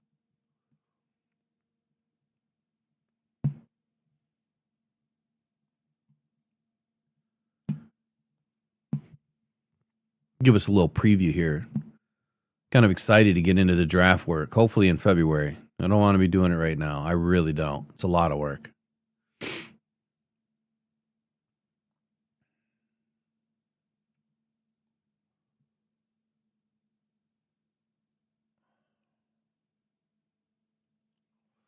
There's some safeties in this draft. Rod Moore out of Michigan. That guy has some instincts, man. And he's got some decent size, 6 foot. He runs like 4.4, 4.39, somewhere in that range. Kamari Ramsey out of SC. Another guy that is exceptional in tackling. So I love it. But according to some reports, his instincts are a little bit puzzling. His tackling instincts or his tackling fundamentals are a little bit puzzling and inconsistent wise.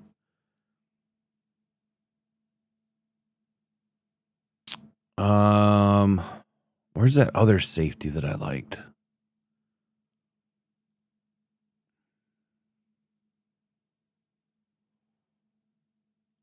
So, knowing what Brad has been looking at, like, is he going to stick with a Southern kid? Probably. I think he likes the Southern kids for their, you get a lot more speed down there, obviously better schools, the SEC pedigree.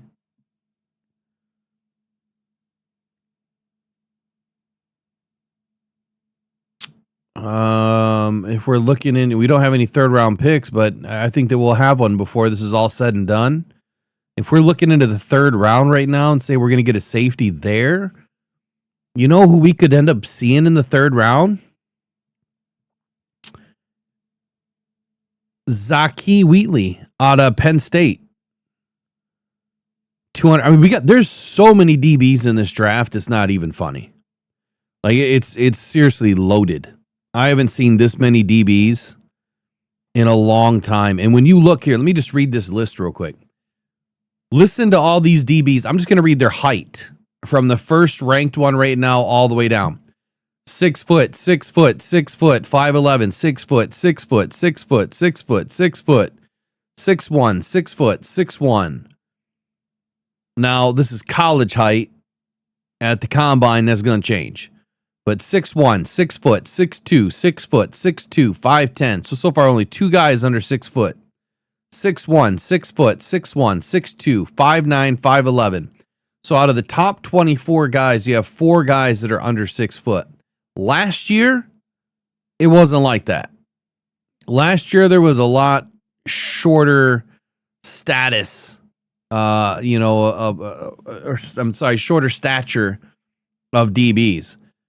This year, it's totally different. There's another guy coming out of Toledo this year who I haven't watched or even looked at.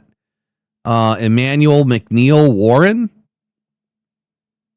I'm not saying he's going to be another Quinton Mitchell or anything like that, but he is someone to kind of keep your eyes on. At 6'2", he runs a 4.5. Maybe he'll run a little bit better. He's definitely a later round kid. At least right now, he's a developmental prospect. I'm not saying I want a developmental prospect, but we don't have a 3rd round pick. Even if we do get one, maybe we end up with somebody like that in the 4th round. And I'm good with that. I love the size. I want Brad to get away from these 5'9" guys. It's great to have a 5'9" guy or 5'10" guy if they've proven themselves. We need some size and some speed, and we need guys that can hit and tackle, right? Play football. But I know it sounds so simple, but I want some ball players, man, that hit, that have some nasty business about them, like Brian Branch. Those are the types of players that I like to see, but you need size. You can't be small. You just can't be small.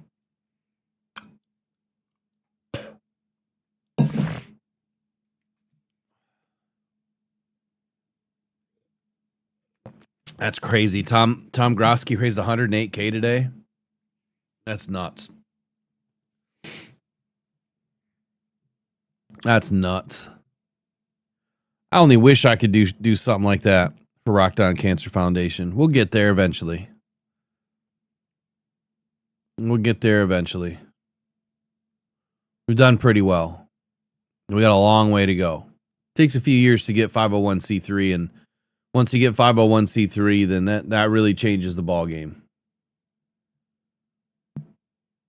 A lot of companies and businesses in that, they like Meyer, like when I approached Meyer, I've spoke to a lot of businesses. They are willing to help, but only if they can write it off. Right? And I'm like, okay, I get it, but still. I'm not asking for $1 million here. I'm not asking even for $1,000.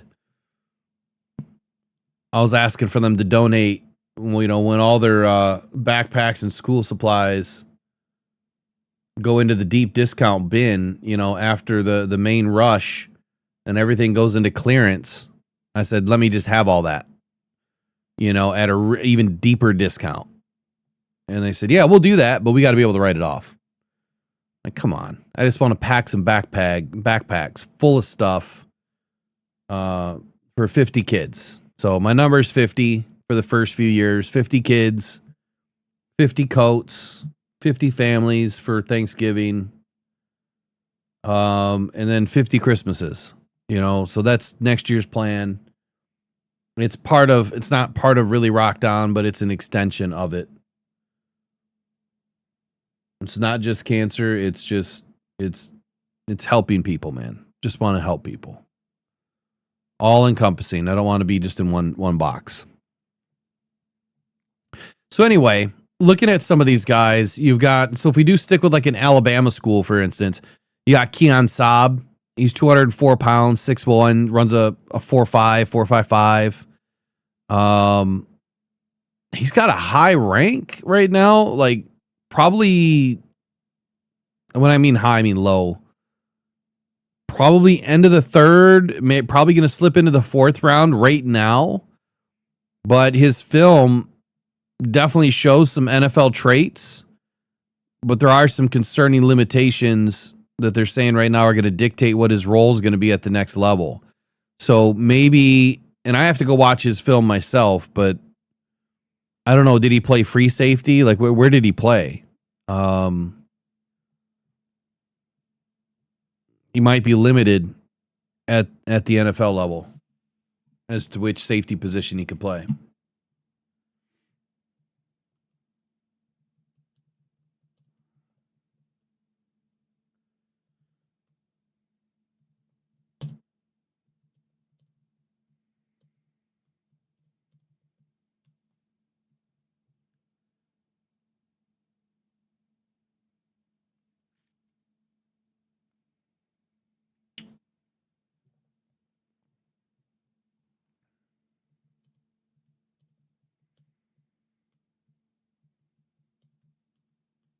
I guess if we're looking for like a Kirby Joseph replacement, God, I hate even saying that.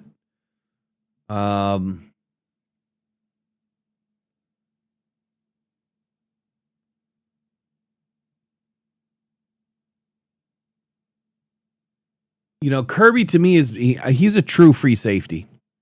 He's a center fielder, man. You know, he's someone that they trust. Someone they trust to be able to handle the defense as that lone safety. What is going on with the game? Why is it not coming up on my screen now?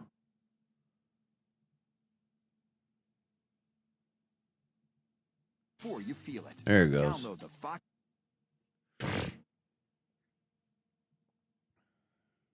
Yeah, Brad does love getting those guys from Bama.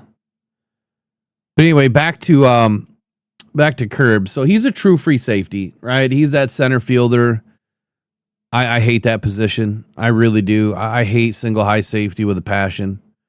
I know it works when you've got the right guys on the field, but we just don't have the right guys right now. This Keon Saab, I mean, with his instincts, his limitations might mean that he can be a strong safety. He might not be able to be a free safety at the next level. But again, I don't know what he played at Bama. I don't know if he was more free or not. But there's some big kids, man, and it's not just their height, man, their weight too. A lot of these guys listed at 185 and better. A large majority of them are around 200 pounds. And that's good news. So I think that this is a safety and a DB draft for the Lions again. And there's nothing wrong with that, right? I mean, look at the issues that we had this year. There's nothing wrong with that. So let's just plan on, Terry and Arnold's going to work out. DJ Reed's going to be around. We're probably going to keep one of the, Legion of whom. We'll probably sign them to some future deals, as many of them as we can. Guys like Arthur Mollett, you'd love to see him stick around. But we've already let him go once. I don't understand that. Hopefully we'll be able to keep some of these guys around and hit camp with about 15 guys and just let the best man win. Amik Robertson, I don't think that he's under contract this year. This next year.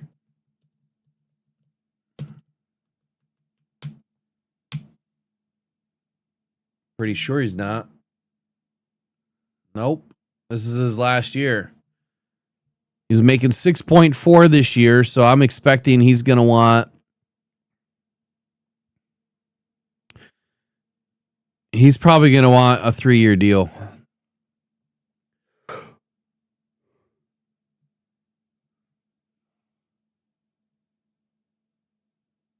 I don't even have a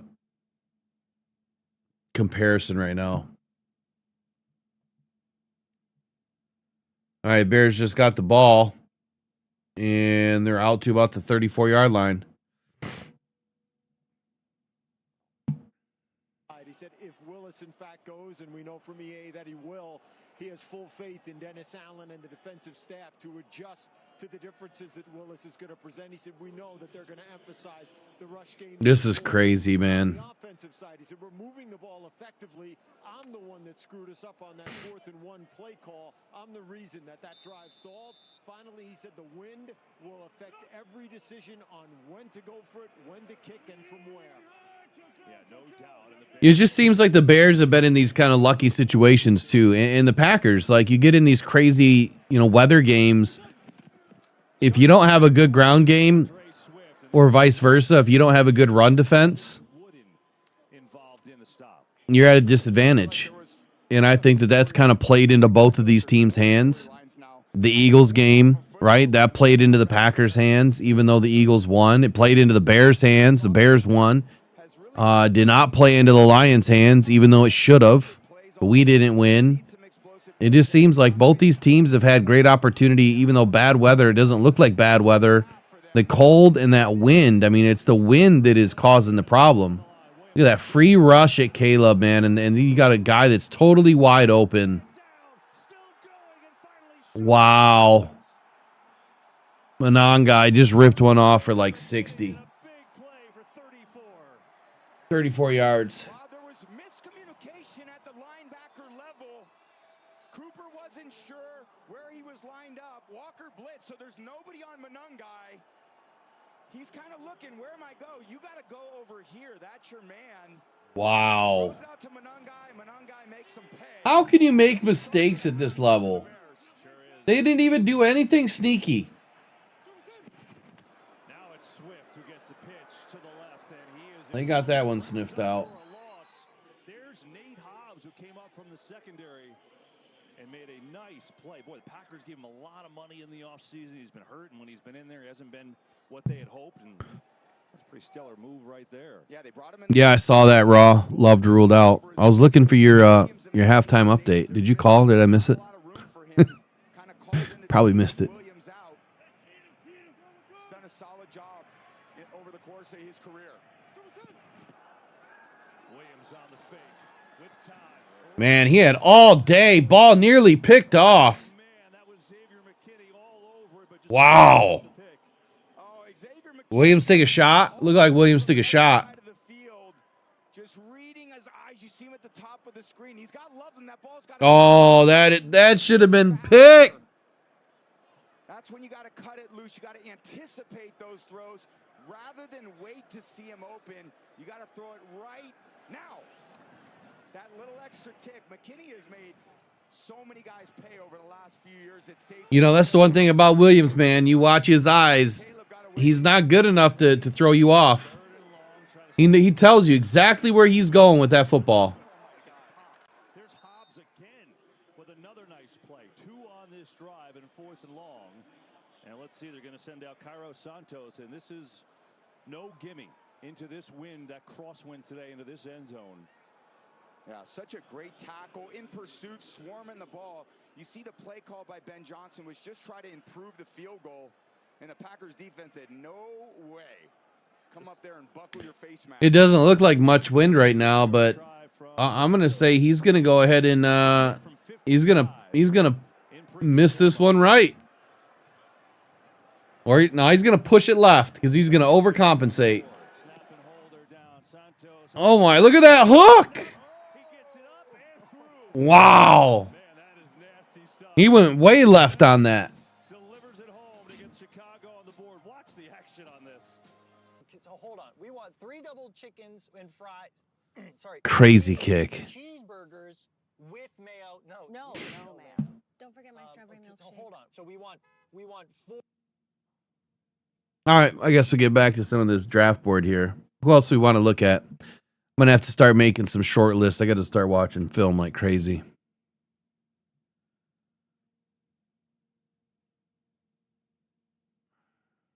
Let's take a look at offensive line. We know that that's going to be a big draw for Lions fans.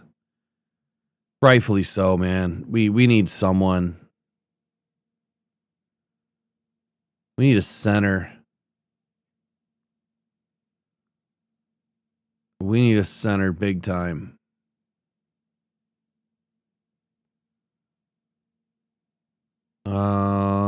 Where's Where's our first opportunity for a center?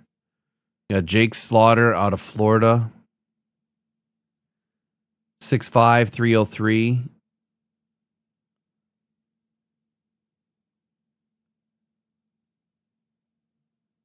Let's take a look at this guy. Looks like a goofball.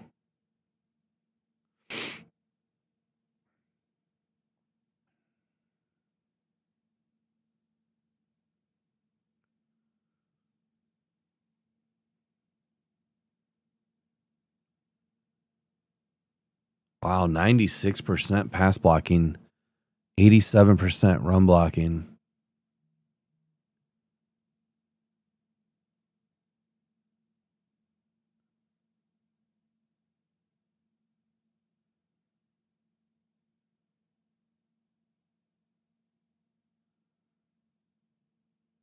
Huh. All right. What should I do first? What do you guys think? What should I do first when I start doing some analysis here on draft? Should I go offensive line first? Edge is always a hot button topic, so I don't know if I want to do edge right away.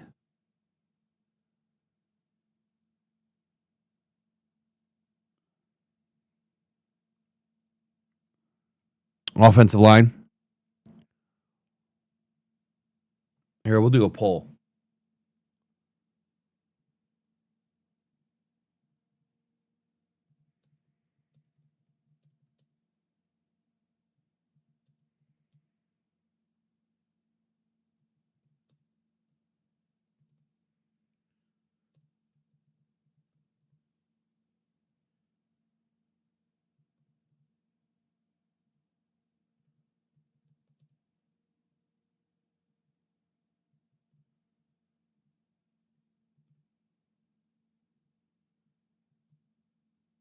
Secondary includes corner and safety, obviously.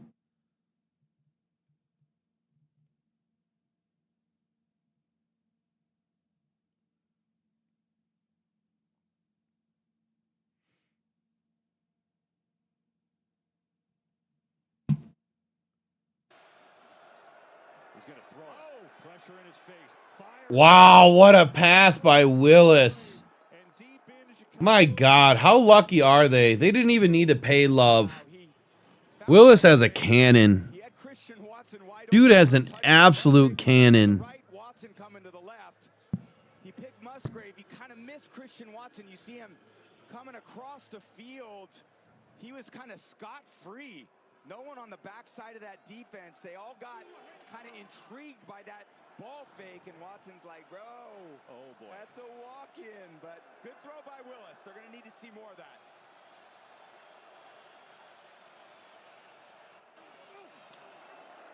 Jacobs, a little stutter there, and gets belted by Edmonds that time after picking up a few. Yeah, and that throw, even that's a great throw to Musgrave, that makes Dennis Allen think a little bit too. Like, okay, maybe I can't overcommit to the run game.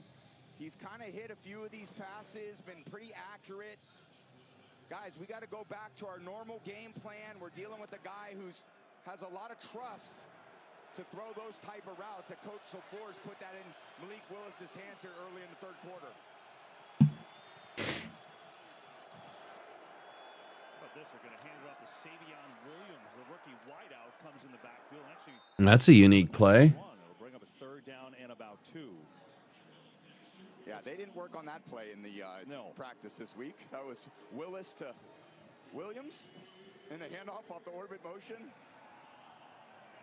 But everyone who's available in a yellow helmet tonight or a Bears helmet. These Guardian caps are so god-awful. This is December football. Division's on the line. Buckle up, boys. We got a fun 25 minutes of football left. He's going to throw this ball. Yep. Saw it all day. Oh, you got to get on your feet, man. Got to get them feet underneath you, Musgrave. That ball should have been thrown downfield, man. They had it wide open. They brought everybody up. Musgrave wide open, another accurate pass. 1 foot in front of the numbers, a runner's ball. Everybody thinks it's going to Jacobs, and no, sir. Let me just. If he would have been able to roll out to the other side and just toss it up the middle, that would have been a seam ball for a touchdown. Oh, he's gonna get his shot right now. Nope. Oh, evades. Oh. Oh.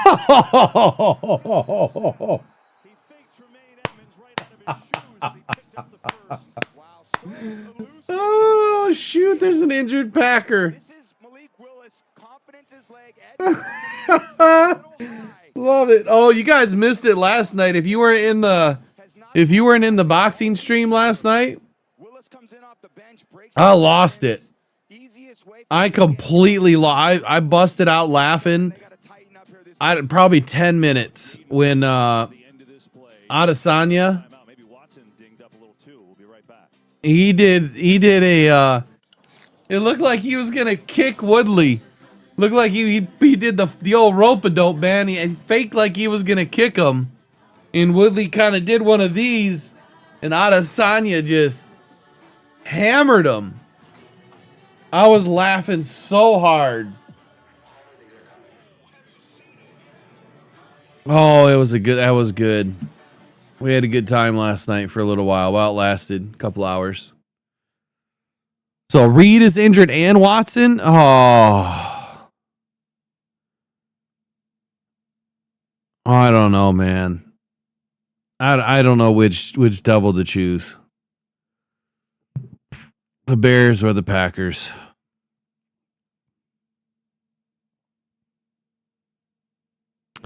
I really don't want to put this in the hands of Ben Johnson. I really don't. Nah, I don't want any injuries to anybody, man. I mean, that's just me. Nothing against you, Pac-Lolo, but I try not to root for injuries, man, because you know why? It seems like it comes back to bite us. You know? It comes back to get us. We've got enough.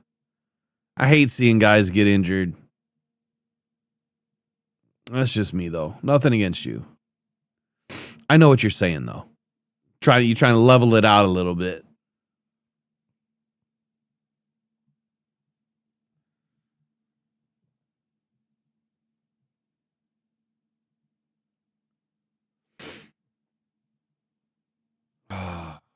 Gemini.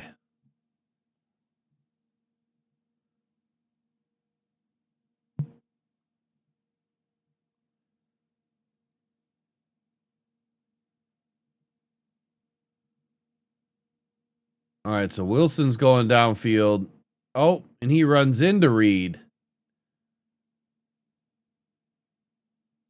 You idiots. Well, now they are going to run the ball.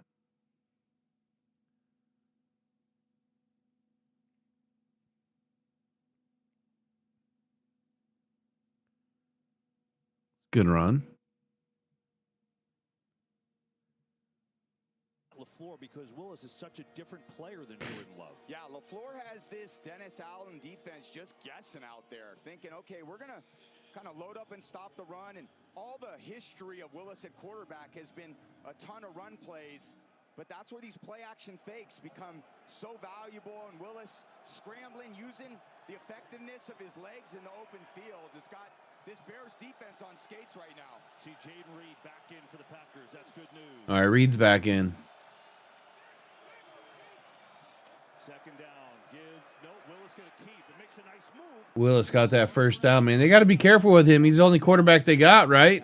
Got to be careful. This Bears defense on their zone read thoughts all week. You know, this is Jordan Love. All of a sudden, you got the orbit motion with Jacobs, and now they're on the ball. Third and less than one. They go quarterback sneak. It's a first and goal. There you go. Give it to the power back. No push needed. Just Willis one-on-one. Yeah, I mean, they didn't practice zone read one time this week, right, if you're the Bears? No, it's just not what Jordan Love does. So if you're the Bears defense, you you're not working on Ghost saying, okay, if Jordan Love goes out, we're going to work on Malik Willis' plan. That's something they got to put on in halftime. They're going over at halftime. All their zone read stuff, all the responsibilities. That's a tough thing to do in, a 12-minute halftime. And so it's first and goal. The Green Bay has struggled today, 0 for 3 in the red zone. Willis to Jacobs. Churning forward, and then Wright tried to pry it away, and the ball came out. Oh, hell no. Who's going to get it? That ball was on the ground, yeah? He was down?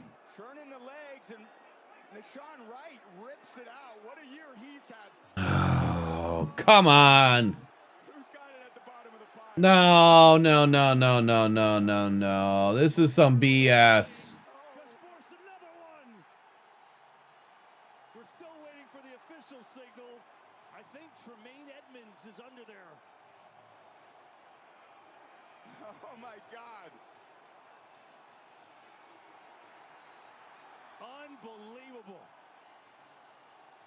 They still don't want to give up the ball. There he's got it.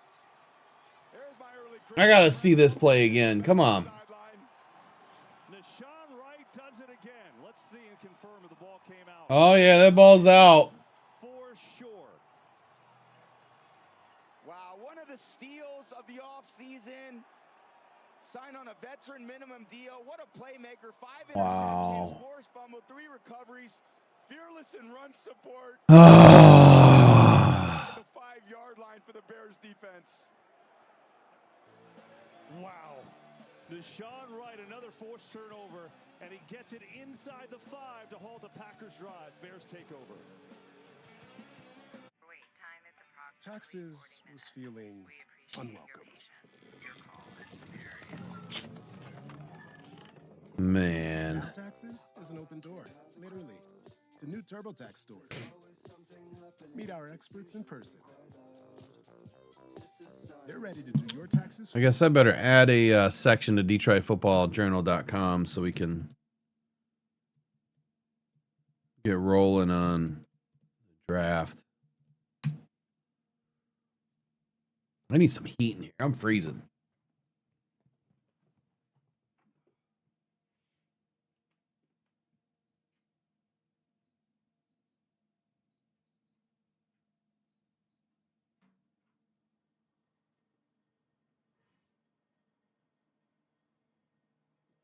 I'll be right back.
Bears go 3 and out again.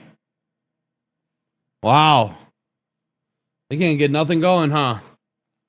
You get a gimme and you can't do nothing with it. Caleb Williams doing Caleb Williams things. We would have kept Jonah Jackson. That dude is a joke.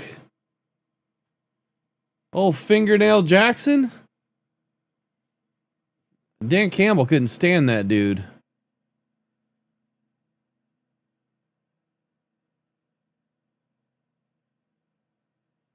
What game are you trying to play? Just touch the damn ball. So dumb.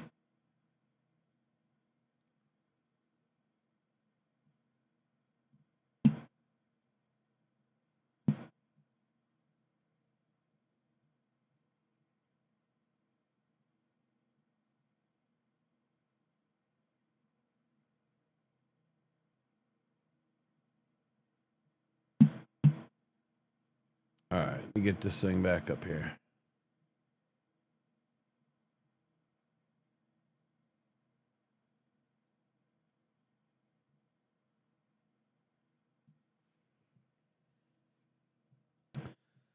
Let's see. After that fumble, look for Malik to take it himself. Ooh.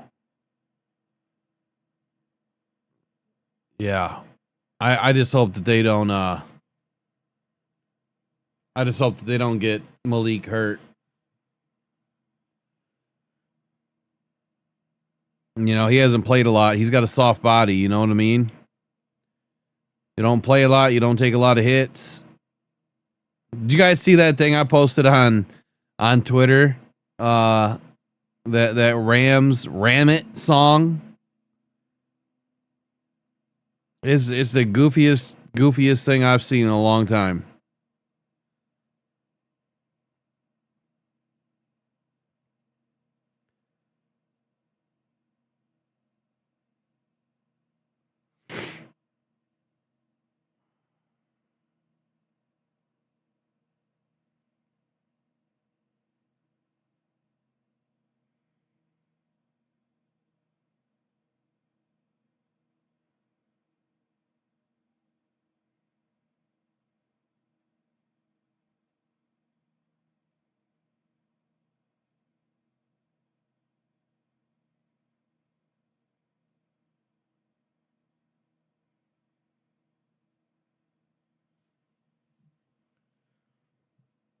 If Monty is on the block, who do we get at RB2? Oof. I don't know. You think Monty's on the block? You know, I know a lot of people think that like Monty has been forgotten about, or some people think that Monty's been forgotten about, but I don't think so. And I don't think that Monty's been forgotten about. I just feel like the game plan is just been kind of tough. Not saying that they couldn't use him more. I'm not saying that they've missed, haven't missed some opportunity, because I think that they have.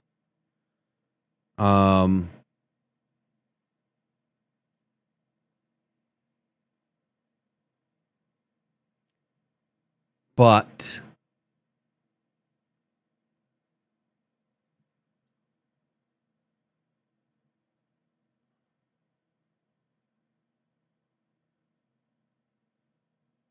I don't know. I'd have to look.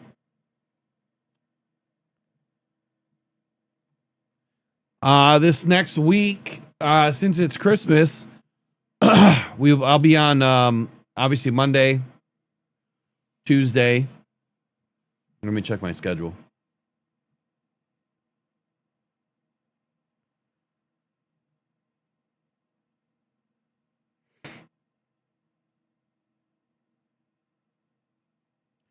Yeah, I can do Monday, Tuesday, Wednesday. I will have physical therapy on Tuesdays and Thursdays.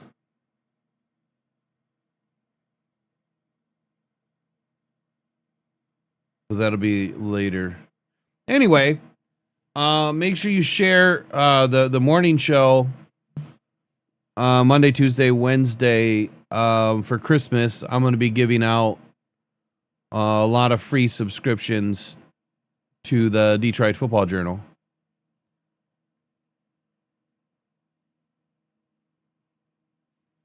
I'll just need people's emails. But I'm gonna just pick some people at random or whatever.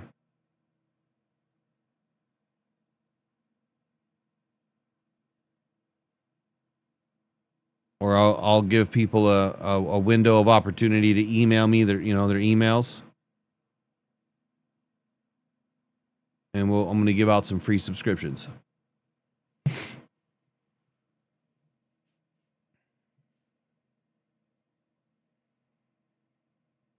Matter of fact, if you are I'm going to change. I got to change some stuff on the back end for some of the members. I'm going to include the Detroit Football Journal in the membership for YouTube. Oh, nice catch. Needed catch there by Watson.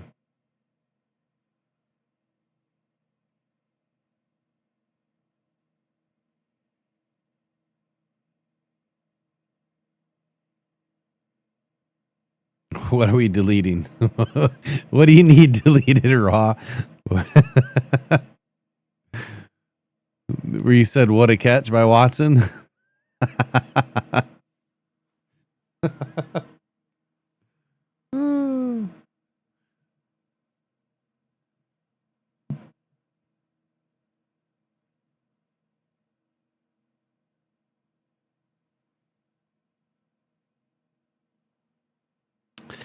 Yeah, our O-line's kind of banged up, man.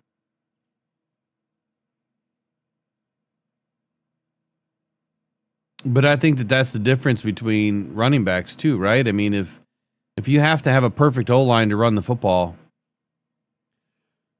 what does that say?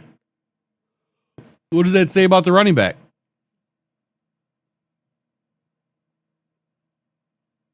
Got to be able to create. Got to be able to find holes. Got to be able to change direction.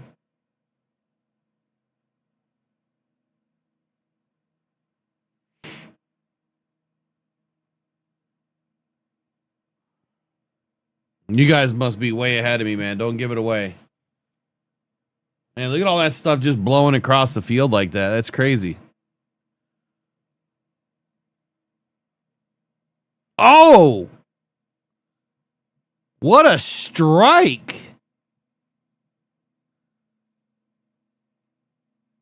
Yeah, dude. God dang it, man. I hate the Packers. Like, Willis is so good.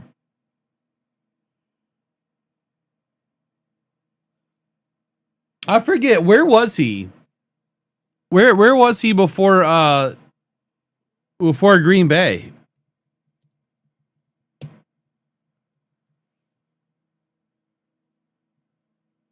Tennessee, right?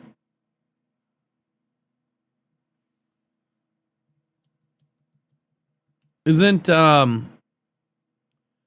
Sir Cam Ward went. So, I mean, they've had their crack at a good quarterback. I don't think Malik Willis didn't work out in Tennessee because of Malik Willis. I think he didn't work out. Oh, and he got a knee injury there or something. What happened there at the end of that Bear player? Who was that?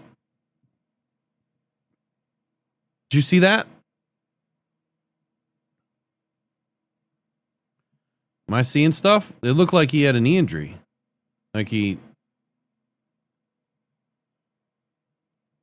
What is going on, man? Just play.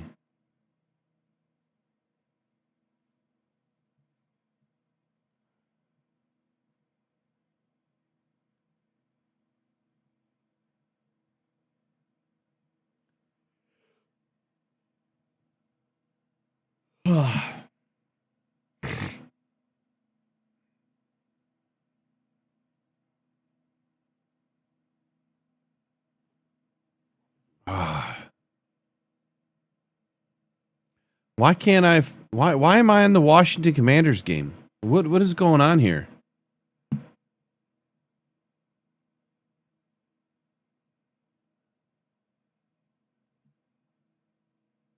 Anybody else on the wrong channel for some reason?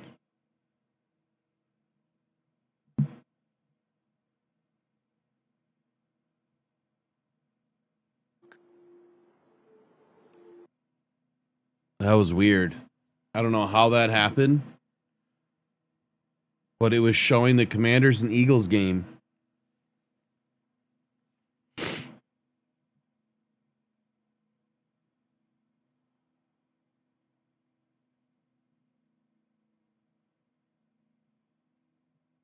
Maybe I rewound too far. I was just trying to go back like 10 seconds and it won't let me do it. It's ridiculous.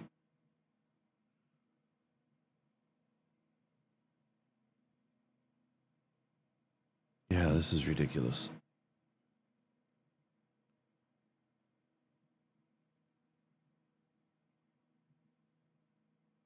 Came here hoping I could still. Anyway.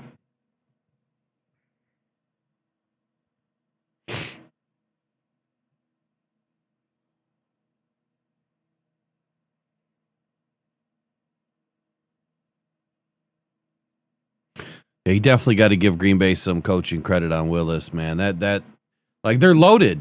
They're loaded with Willis in Love right now.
Since that drive, they have 90 total yards. Now the penalty. Yeah, just gets his arm around, and he's kind of going to the ground anyway. Just got to let it go. Got his arms wrapped around the tackler, and again, just sets this offense back in field position. I feel like they've been in the shadow of their own goalpost quite a bit tonight, having to dig themselves out of poor field position. And I'm just so impressed with this Jeff Hafley scheme defense without Micah Parsons to come in here on the road, basically to thwart any threat of momentum from this Bears offense. Has just been an exceptional team effort. Let's see if Caleb Williams gets something going here.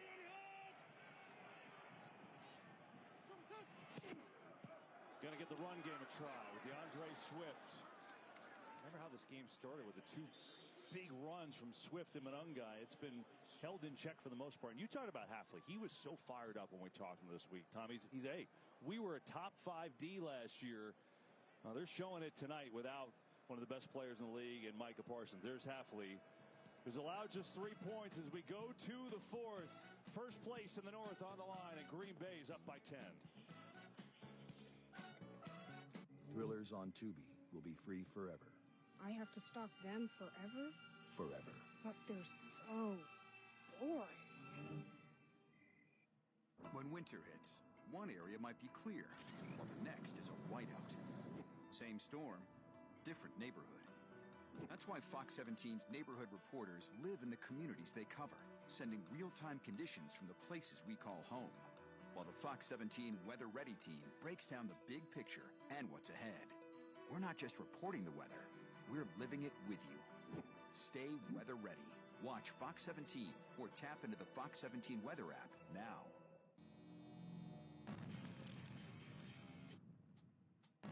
Chex Mix. Now extra flavor. Extra delicious. Bold, cheddar, traditional. Now that's Chextra. It's an ordinary pizza. Oh no, it's not ordinary. No. The Jets Ultimate Pepperoni with traditional, bold, and new shredded pepperoni. Get one now for $15.99. This isn't pizza, it's Jets. It's the year-end sales event with the Ford crew. It's sales event time. Great time to buy. Ranger, Maverick. All right. Slate it. And I'm trying to add this new section to the website real quick.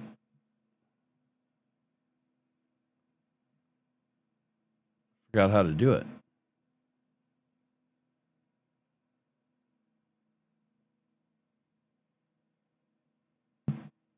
Funny, Hooker gets flagged every time by YouTube. Who is one free agent I would like in Detroit? Man, I don't even know right now. I am so far removed from that. Like I'm not even close to those.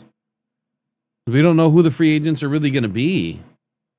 I mean, we do, but we don't, you know?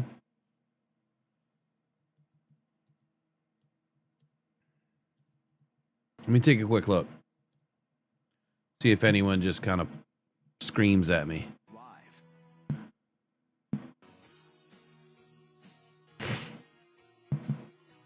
I'll tell you one that I'm not interested in. That's Trey Hendrickson. Too much money. First place, and right now the number 2 seed in the NFC on the line tonight. Bears, do they have some offense in them here? As Williams flushed out, rips one. That was a hell of a pass by Caleb Williams. Yeah, they get him on the half roll, and DJ Moore on the in cut on Hobbs. As Dan Marino used to say, you can't guard a perfect throw, and that was a perfect. Ooh. Absolute laser to the middle of the field, 1 foot in front of the numbers. Not that we even need this player because we really don't. And I doubt that he's going to be available or be cheap. Yep. Oh, never mind.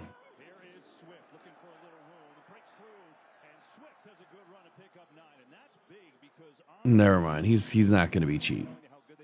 Packers have held them under 4 yards a carry, which no one has really done. Yeah, Packers have done an incredible job all day building a wall, not letting that run game from really opening up. And the Packers offense has done a great job staying on the field. And there's so many. Just to keep this defense off the field. You know that the Bears want to run a high volume plays. Both are possession offenses.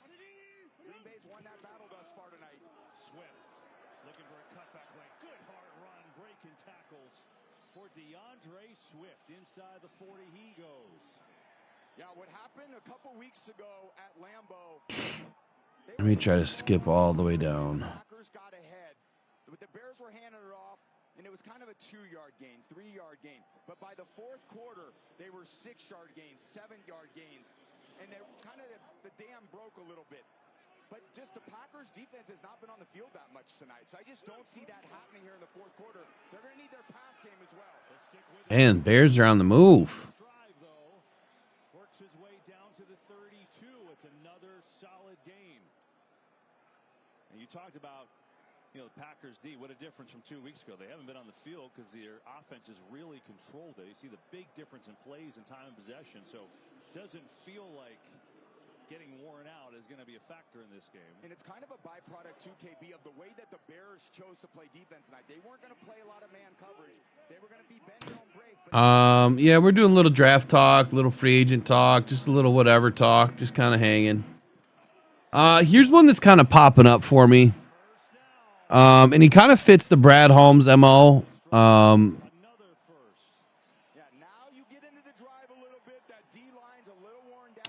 He's not going to be cheap, though. It depends on what happens with Kirby Joseph. But Quentin Lake out of L.A., I do like him as a safety. He's got my size that I like. He's over 6 foot. He's probably like 200, 205 pounds. He's got good ratings, good rankings. Magician time. You mean magician to throw it out of bounds? Yeah. He's productive. He's played like 93% of the snaps this year. He's just an all-around good dude. You know, he's a good safety. But coming into his 5th year, right? This will be his 5th year. Yeah, it'll be his 5th year. He's probably going to get that $10 to $15 million a year bag. So it depends on what happens with Kirby. You know, if somehow the Lions get lucky and Kirby's good, then good. If they don't get lucky and, you know, they lose their ass, well, then what do you do? But I would say Quentin Lake would be on my list, and he's going to be right in that area of too much. It probably won't happen, right? It won't happen. I'd be surprised if it did. I would think that LA probably wants to keep him.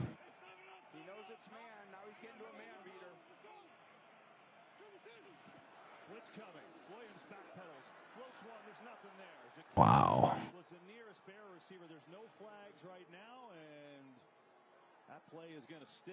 Then there's another one. And now they just now dropped a flag, and the Packers are clapping at the line of scrimmage. So this is something different. Yeah, probably grounding. Yeah. The 2 rushers free to the quarterback. Miscommunication up front. You haven't seen that much from this Bears offensive line. Intentional grounding. Offense number 18. Caleb Williams sucks. Watch these 2 linebackers working on the right side of the offensive line. Miscommunication. What an idiot. And he's still in that red little mark you saw right there. Just run, dude. You gonna go cry? You gonna go cry? You go throw a temper tantrum? So, down 10, they're going to send out Cairo Santos and the field goal team on a 4th and long. Santos is hit from 46 today, but in the other direction, which has been the tougher direction. Yeah, and it looks like the wind is really pushing that ref's pants there. All those cups that we saw are going across the field that way. He's going to need to try to hook that thing in there. I can show you how to do that. Just give me Yeah, zero composure, man. Zero. He just pushed his kicker so far back, and watch him miss it now. If he misses this field goal, it's all because of Caleb Williams. That wind is cooking now. Jeez. Look at those flags moving.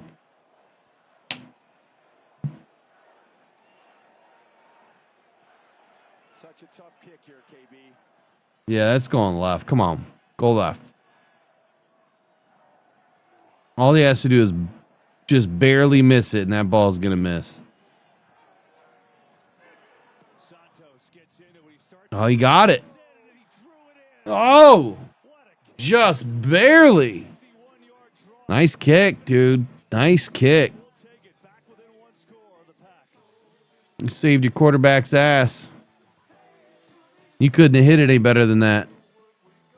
Kept it low, too.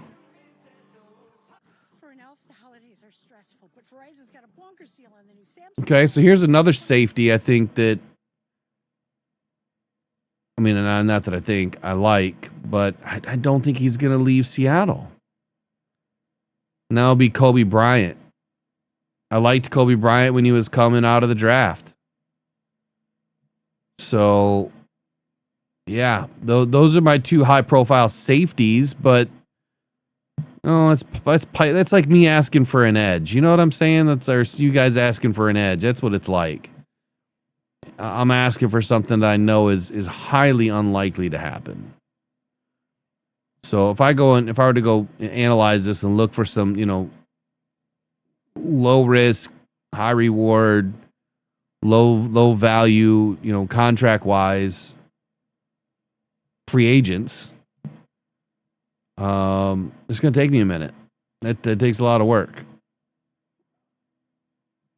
It takes a lot of work, but doing it on the fly, those are the 2 safeties that I'd want. Looking at centers, right? I mean, is there any centers that could be available? I mean, do we want somebody that has immediate ability? You know what I mean? Like that would be great to bring somebody in that had some immediate ability. That's pretty tough to find. It's rare to find. And I think that Dan and Brad probably want to groom one, but man, if you could get an all-pro center, I would pay for that. That is one position that I would pay for. Is an all-pro center.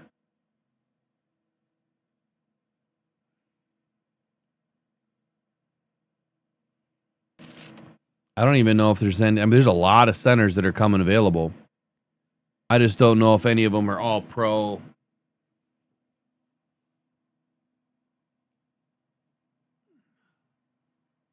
Yeah, I seen Linderbaum available.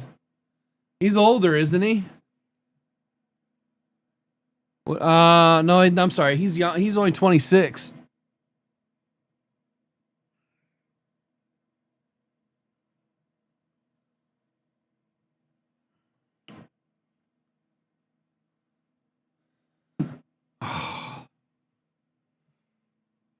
We'll make it snow. Make it snow in Detroit, man. Got me a new snow globe this year.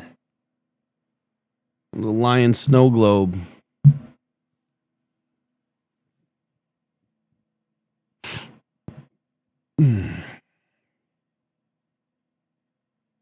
There are some centers though. I mean, there's Matt Hennessy out of out of San Francisco. There's Will Clapp out of New Orleans. Luke Fortner out of New Orleans. Both those guys a little bit older.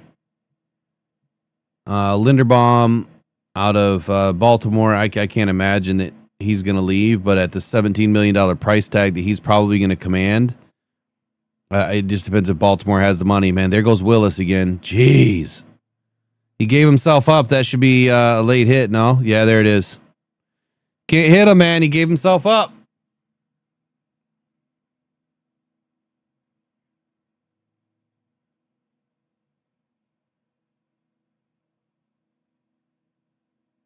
And then you throw your elbow at his head. You dirty piece of shit.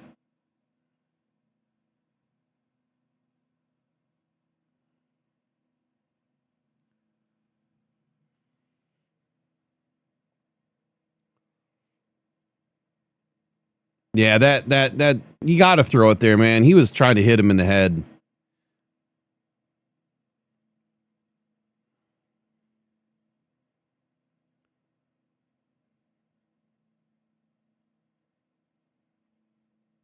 I just can't stand dirty players.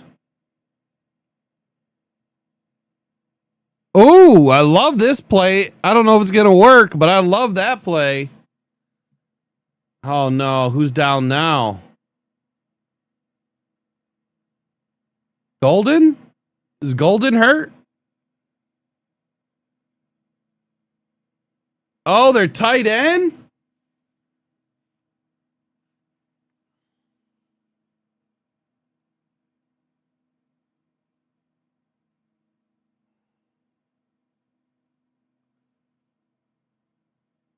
Did you guys see the name? Was that Musgrave? Oh, Fitzpatrick.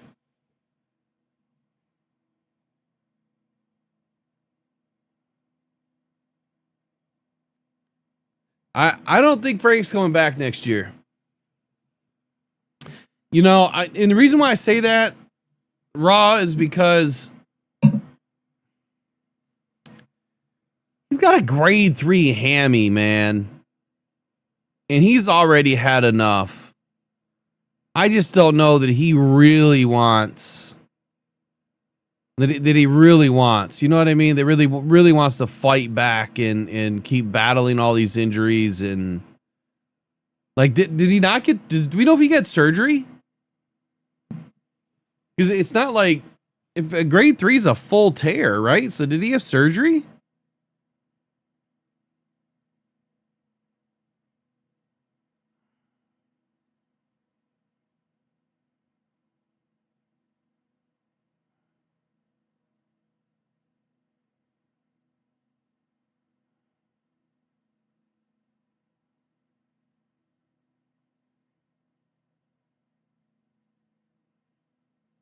I don't get it because that was a grade 3 complete tear.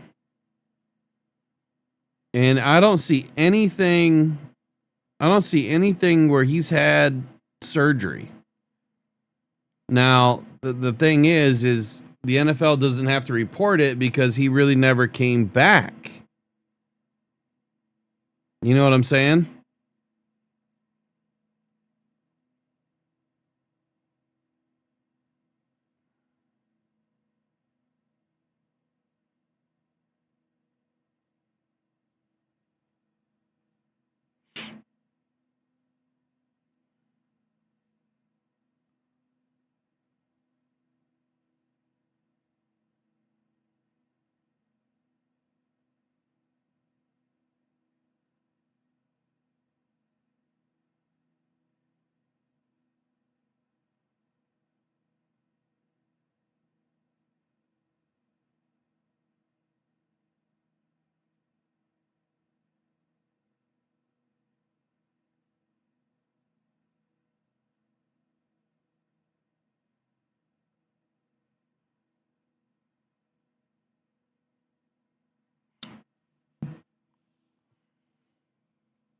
Yes, 100% sure it was grade 3.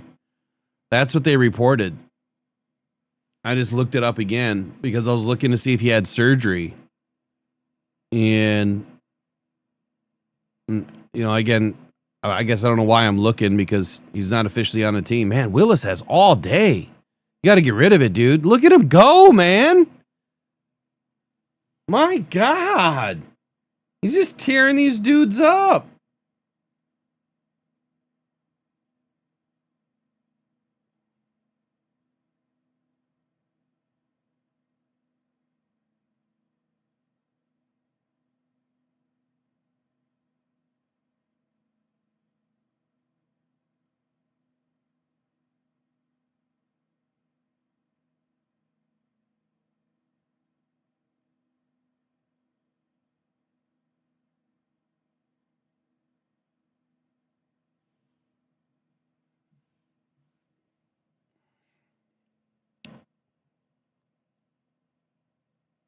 I think, yeah, I kind of like Willis over Love.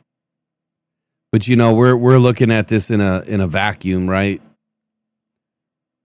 He's going up against a team that did not prepare for him, and that is the impressive thing right now.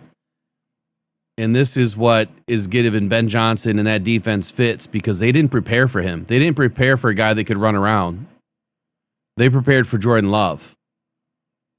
And so I'll throw caution into the wind when I say that, okay, Willis as a starter, even though I love what he's doing, eventually teams have tape. They know you more. They know your tendencies and yada, yada, yada, right? They probably have a different game plan for a defense in there. And you know, I don't know if Ben Johnson's team is as good as they think they are to be able to just change the defensive scheme on the fly and say, okay, we need to go to spy. We need to go to contain. We got to get out of what we were doing because now we have to spy on Willis. We got to contain the edge and we got to rush natural 4. We can't blitz anymore. You know, like it sounds so simple saying it, but how do you do it when you haven't spoken about it or done it all week long? You know what I'm saying? That's the crazy part. This dude is he's playing lights out and he's got him so mixed up right now. That defense is so mixed up. They don't know what's coming.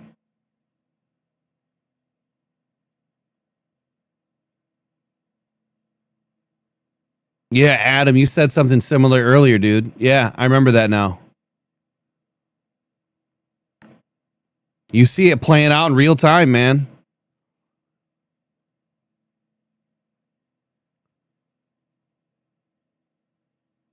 Oh. You know, I used to love it when the Lions ran that play to St. Brown. We haven't seen that play in so long. That one was kind of telegraphed, though. You could see it coming.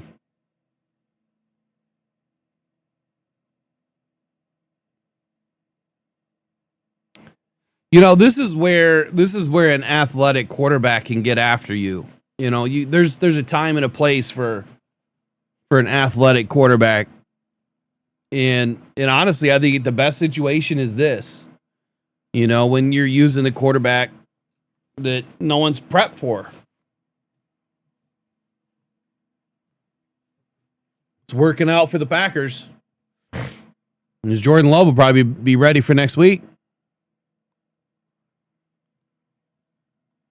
I don't think the Bears are going to have a shot, which, like I said, this is hard because like Eric was just texting me, you know, he's like, I want the division, you know, he wants the route at the division, and we kind of got this double-edged sword. It's the Packers win and it stays in our control. If the Bears win, it's not in our control anymore.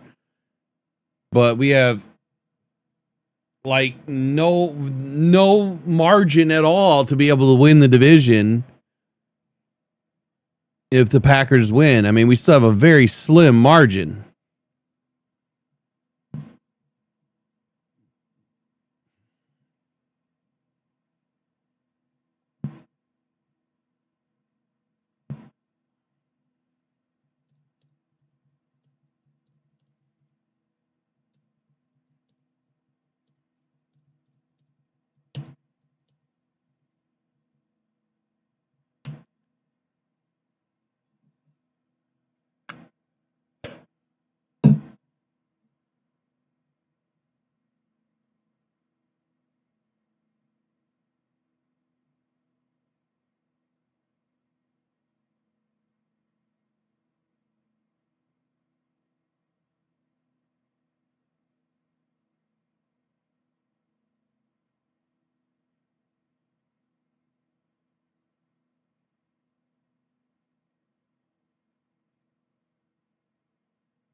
Okay, so I think I want the Packers to win.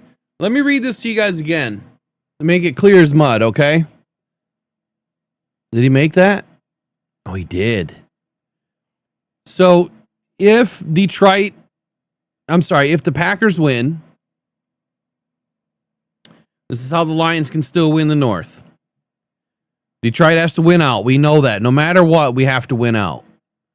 But the simplest and most realistic path is this. If the Lions, let's say, finish 10-6, they can still take the division depending on how Green Bay finishes. Right? The Packers must lose at least one of their final 2 games versus the Ravens and the Vikings. If the Packers lose either of those games and Detroit wins out, the Lions finish with a better record and take the division. Let's think that through. Think that through.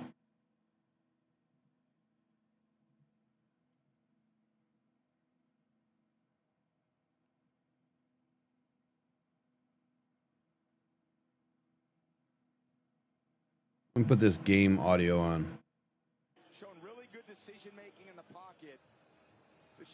So if Packers win tonight, they go to 10-4-1. The Bears go to 10-5. And then if the Packers lose one game, they go 1-1 the rest of the way. They'll be 11-5-1. If the Lions win out, they'll be 11-6. To the Packers 11-5-1. And if the Bears lose this game, or when the Bears lose this game, and they lose at least one of the next 2, they would also finish at 11-6. But the Lions would own the tiebreaker over the Bears. So do they own the tiebreaker over the Packers? Hearts for the Holidays campaign. To learn how you can help heal hearts one home at a time, scan the QR code or visit go.fox/purplehearthomes. Under 5 to go. Bears down 10, 2 timeouts, and as Tom said, without their top 2 wideouts, Caleb Williams, 9 of 16, 129 yards in this game.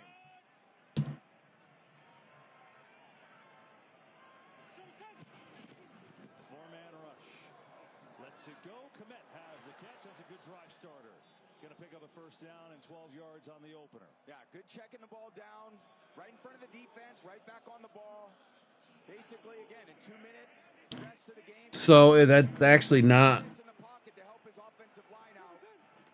The Packers would have to lose both games. Packers have to lose 2 games. They have to finish at 10-5.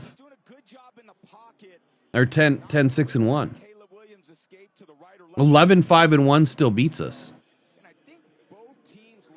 Because they count it as a win. Keep them in the pocket. There's been a lot of zone defense.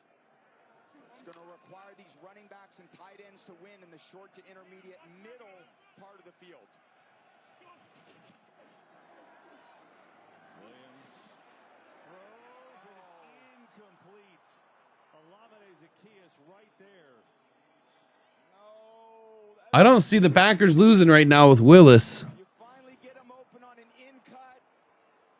And for the Bears, again, for them to, if they win this game somehow, which I don't see happening, they would have to lose 1. We win out. And then the Packers would only have to lose 1. And we would take the North. That's the open and shut way.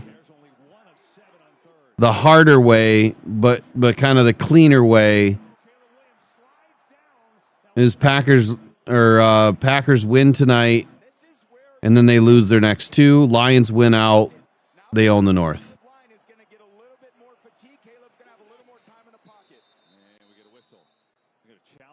Matt LaFleur is going to see if that spot was correct. Yeah, it's always where he initiates the slide. LaFleur thought he had a good angle. It's going to be super close. So we'll take a look down. Challenge after replay assist. The runner was short of the line of game. Oh. Yeah, it's not where his knees are down. It's where he initiates the slide, which is back about a half yard short of the first down. And when in doubt, Caleb, run. And if you need it right there, just dive forward. Or in this situation, I don't know, man. I think that's pretty ticky-tacky right there.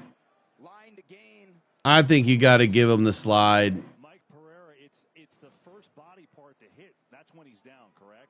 Yeah, it's when it gets to that shin. That is so ticky-tacky. That puts him down at that spot. It's close, but it did seem a smidge behind the line. So it's 3rd and a couple of inches here. Yeah, not only that, but once they spot this ball, I hate that. I think that's stupid. You're trying to save the quarterback, yet you're not going to give him a couple of inches. I think it should be wherever the end of the slide is. Now he's trying to do some Willis.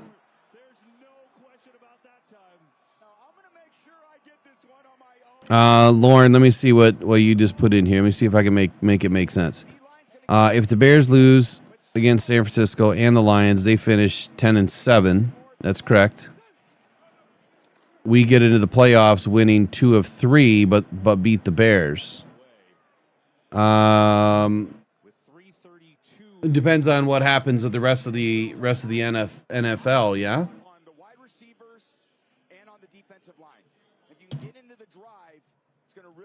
It really depends.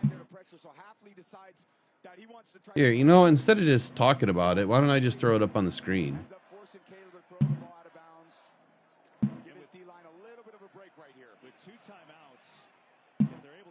I gotta get rid of this. Trying to write an article too. Man, there's so much work to do.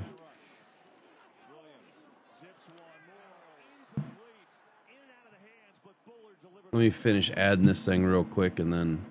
Interesting decision here by Caleb. I don't think DJ Moore's even expecting that ball. Let's see. Bullard's just right over the top of DJ. DJ's kind of like, he's not throwing. Oh, God, he is throwing. And then kind of surprises him. I know he should make that catch, but not the coverage that he normally expects that ball to come. I think it surprised him a little bit. Now another 3rd and long with 3:27 to go. Williams pressure up the middle. Van Ness penalty flag though. This could be a hold. Williams has a lot of room to run. He's going to try and take it. He's going to reach the ball out. and get at least close, but the flag looks like it's going to come back. Yeah, Caleb's gassed, all that running around. Holding. Offense number 52. 10-yard penalty, third down. Yeah, Dahlman on the hold. And again, these offensive linemen, how long can they hold up? You see him on Van Ness, just gets his left arm around him. But it's also hard for this offensive line to hold up all day long.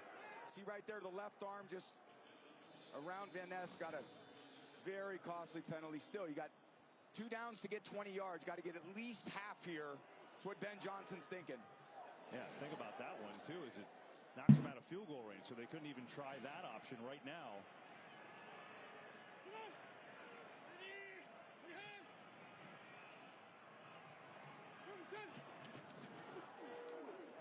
Williams, pressure, and dropped. Oh, fumble. First sack of the day for Green Bay, and it's Warren Brinson, the rookie. But there's a flag. I think it's a face mask, KB. Did he get it? Let's see. Oh, yeah. Oh, my goodness. That's a 15-yarder. Oh, sure did. Oh, man. Vicious one there, too. Brinson on Dahlman. And that's an automatic first down. Personal foul, face mask, defense. The 15-yard penalty from the previous spot. Automatic first down, Chicago. Oh, it gives the Bears life, right? They had 20 yards to go. They get the freebie and an automatic first down. Just reaching out to try to get him on the ground as Caleb escapes, and the hand up around the face mask area. He's going to need to see the chiropractor in the morning on that one. Gee. But Bears have some life. Now, Packers have done an amazing job. Think about 2 weeks ago. He had 15, Caleb Williams, 15 pass attempts out of the pocket. Tonight, only 5. Done a great job. They call that a cage rush. Keeping him in the pocket, making him play surgical passer from behind center. In the pocket here. Rifles one deep. Going for incomplete for Walker, the rookie, who had his first NFL catch earlier today. That time, a no-go. Yeah, so close down the field. And again, last week against Cleveland, he made a few just tremendous throws, 6 or 7 that I was like, man, way to thread the needle. He kind of needed to do that there, but missed 2 or 3 yards, and he misses that guy right there. Roma Dunze has kind of been sidelined for a bit. They could certainly use him when it gets to these passing games. You need your kind of preeminent pass catchers out there, and they just haven't had him out there tonight. Caleb Williams is 10 of 22. That's 45% on the night. 2nd and 10. This time dumps it over the middle, has a completion. The young guy's got to get up. And it'll be a 3rd down, but the clock continues to run under 3 minutes. Yeah, the clock is not your friend at this point. Any short completions inbound. Look at how tired DJ Moore is at the top. Williams near side, and the drive continues, and Loveland will get out of bounds. Stop the clock with 2:44, but another penalty flag, far side of the field. You see everybody's hands on their hips as they're coming back to the huddle. All that heavy breathing is wearing out the wideouts. Looks like it's on the Bears. Illegal shift. Offense number 2 never got set. Yeah. 5-yard penalty. Still 3rd down. Yeah, he's just so fatigued. He's super tired. Look at him. He's breathing. He's tried to get to his alignment because he's running all the way down the field, and Caleb's scrambling. Then he's got to run back to his alignment. You see how gassed he is. Never really set before the play. It's 1 second. And takes away a big gain. Sure does. Bears 10 penalties, 105 yards. 3rd and 9. Williams looking over the middle, has a completion of Moore. He's short, though. It's going to be 4th down and 4. Yeah, now they got a decision. Field goal or go for it, and it looks like field goal. They got to hustle. Time is not your friend here. You got 2 timeouts. Yeah, and want to get it off, obviously, before the 2-minute warning. So here's Santos. Come on, Santos. Can't take your time too much. Kind of a rushed operation here. Trying to get it before the 2-minute warning. On a 4th and 4, it'll be from 43 yards. Oh, this is, yeah, way too much time. 2:08 to go.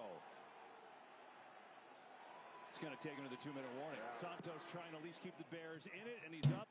And he does do that. So it's a 1-score game, but with 2 timeouts, you've hit the 2-minute warning. That is not what they wanted. Time a factor. Bears stay alive for now.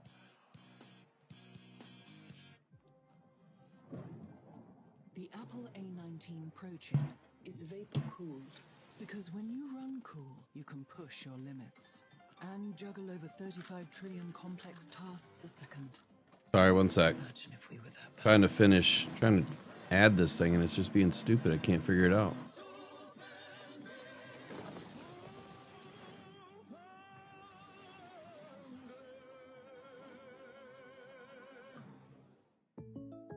Having insurance isn't the same as having State Farm. It's like needing the strength of this King Henry, but getting that King Henry. Huzzah! Salutations! I'm here to lead the team. No, I don't want it. No! Sorcery! Behold my majestic stride! Oh, maybe I'll have to do it later. You okay? You gotta write an article first, I guess. Don't settle for just any insurance when there's State Farm. Like a good neighbor, State Farm is there.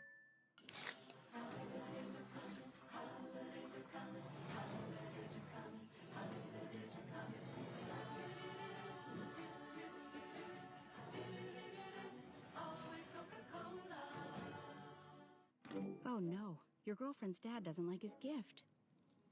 Maybe there's time to get a deal on something else. Wait. Hey, you might just make it to New Year's after all.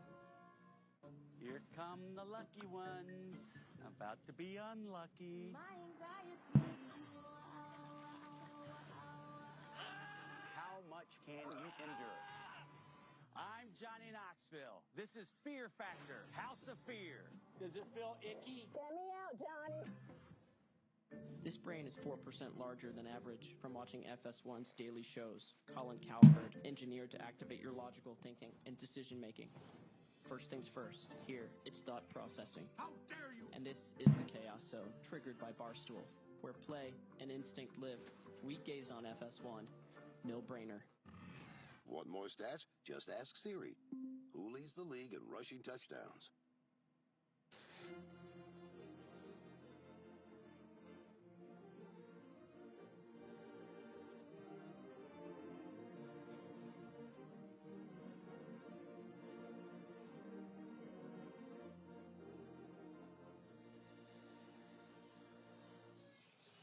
Well, I'll tell you what, these two teams have had their battles over the years, the oldest rivalry in the NFL, but because of that mishap and it took so long to kick the field goal with 2 timeouts, the Bears have to really go onside kick here. Otherwise, they would get it back maybe with like 45 seconds left. So it sealed the decision. Try the onside kick. It's laying around. Got to pick it up, and it's loose. Oh my God, I think the Bears got it. I think they got it.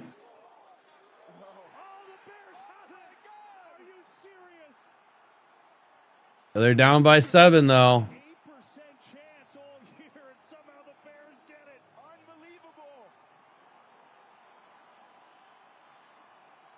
Blackwell on the recovery. Here it comes. 1 in 12 chance. Where do you come up with these numbers? 1 in 12 chance. Dobbs got it. He takes his eye off the ball.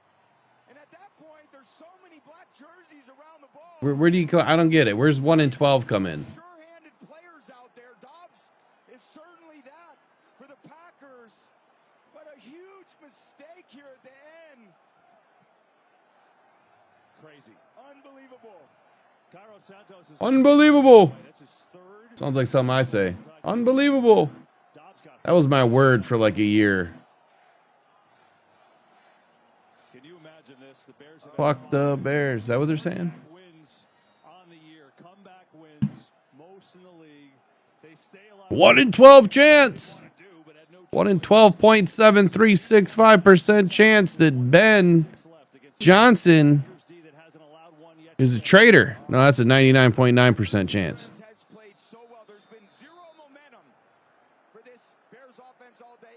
Nah, they ain't gonna come back. No way. No. No. I don't know. I don't even know if I want him to.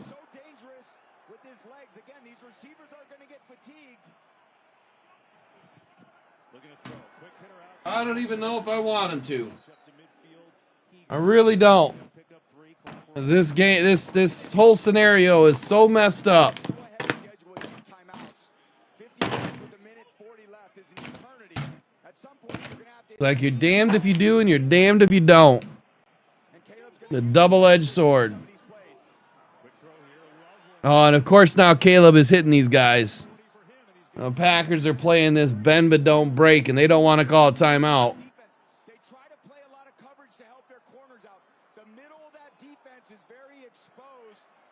Can't call a timeout and give them extra time.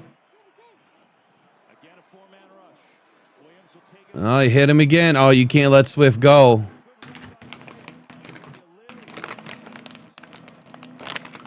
I'll wait now to put PFN up.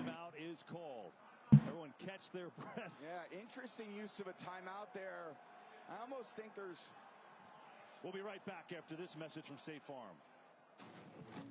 Interesting. Insurance isn't the same as having State Farm. It's like needing the leadership of this captain, but getting that captain. Interesting.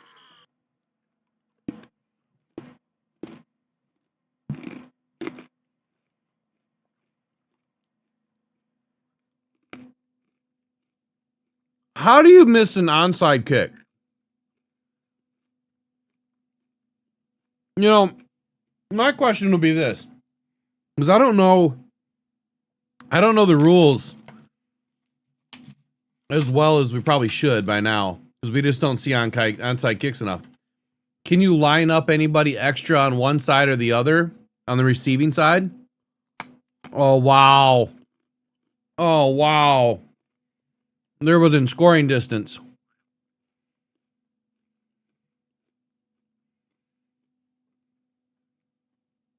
I don't know about some Stafford shit, but he completed a pass at least.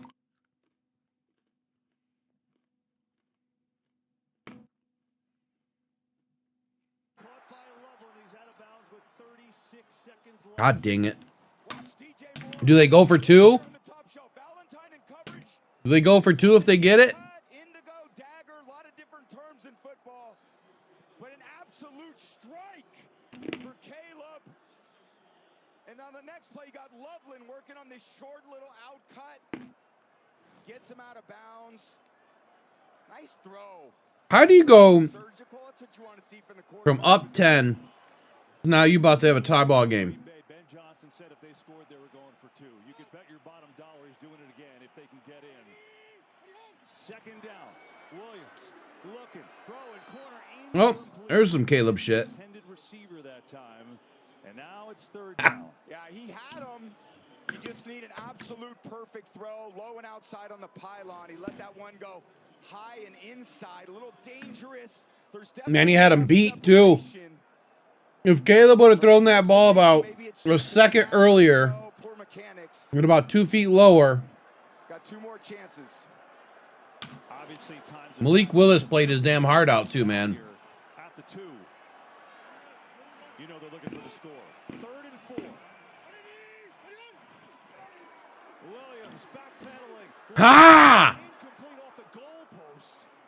And now comes down to this. Yeah, good choice. Rashawn Gary free on the blitz. Run it again. Caleb does a good job of getting the ball out of his hands, not taking a sack, and now it just comes down to one play. Crazy. Your best play, you got Ben Johnson. You're Matt LaFleur and you're not calling a timeout? You're going to wait till they line up and then call a timeout? Call timeout. What are you doing? What a dumb coach.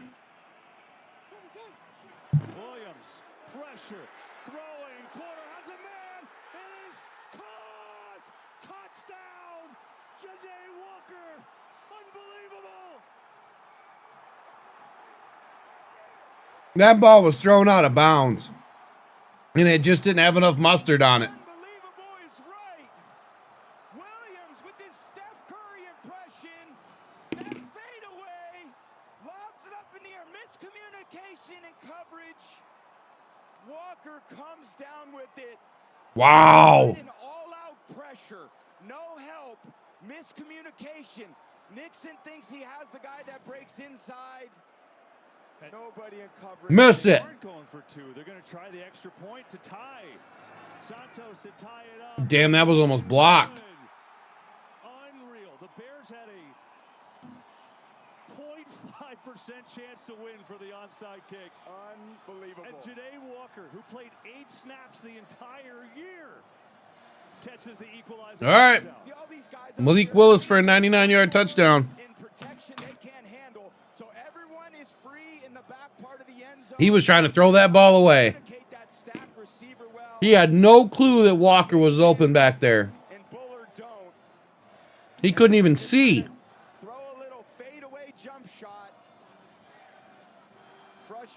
I love how they jock his nuts, right? Fadeaway jump shot. No. Caleb couldn't even see him. Amazing. What? Amazing. And I kind of like that thought by Ben Johnson. You got a little momentum. You got the crowd on your side. And they're still at their backup court. Now, Malik Willis has played awesome. But now he's in a highly pressurized situation. I got what you do if you're the home team. I got to say I'm surprised, though. Yeah. I thought he... Yeah, I see your point now, Lauren, but you know what I mean? Like, you know, 2 weeks ago we asked them because they were... Bro, you got to call a timeout, make sure your defense is good, right? So you call a timeout right there, and it's like, hey, don't leave this idiot open in the corner of the end zone. Make sure everyone's got their coverage right. Because they're already freaking out. Into these wins and get yourself for a long field goal. Probably not, right? 3 timeouts. What do you think? That's why I call a timeout, man. I get my defense huddled up. I get them calmed down. You see what they come out with in that alignment, and now you've seen it. About 40 to 43 yards, 17 seconds, 3 chunk passes. You could do it. It doesn't hurt. Yeah, remember what I said? If it ends in a tie, Lions are done. Over. They're out.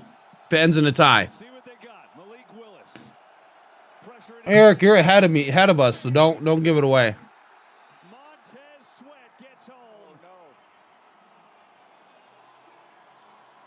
It's not letting me fast forward for some reason. Let me reset.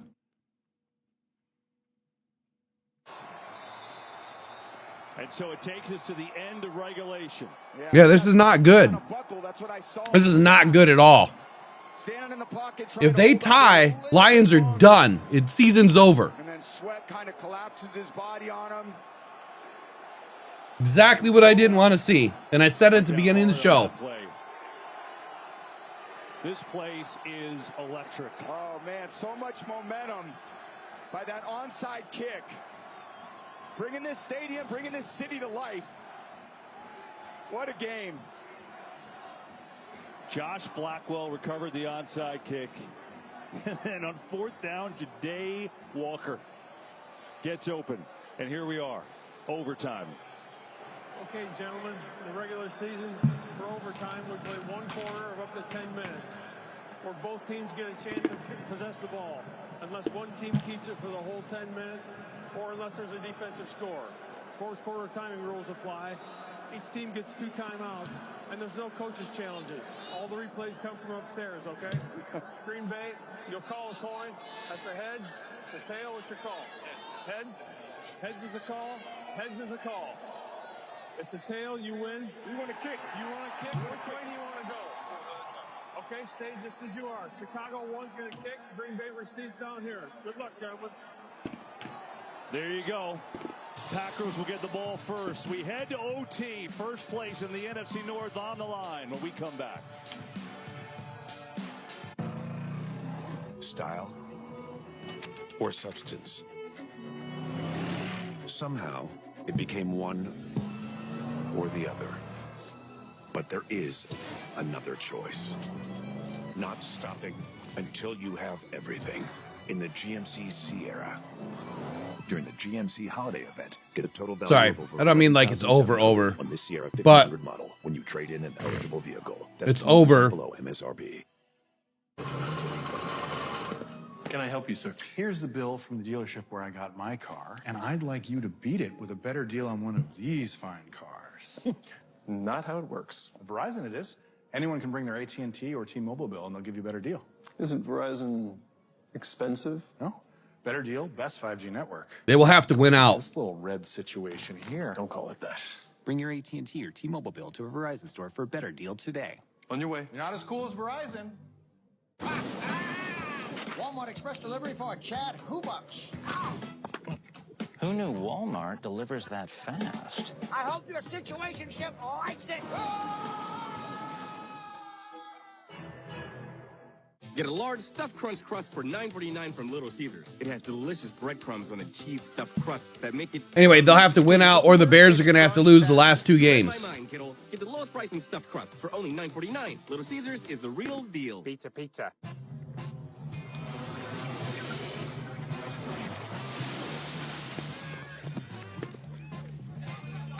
A superior smooth taste worth playing for. Michelob Ultra, superior light beer. New Saquon Sour Old Spice.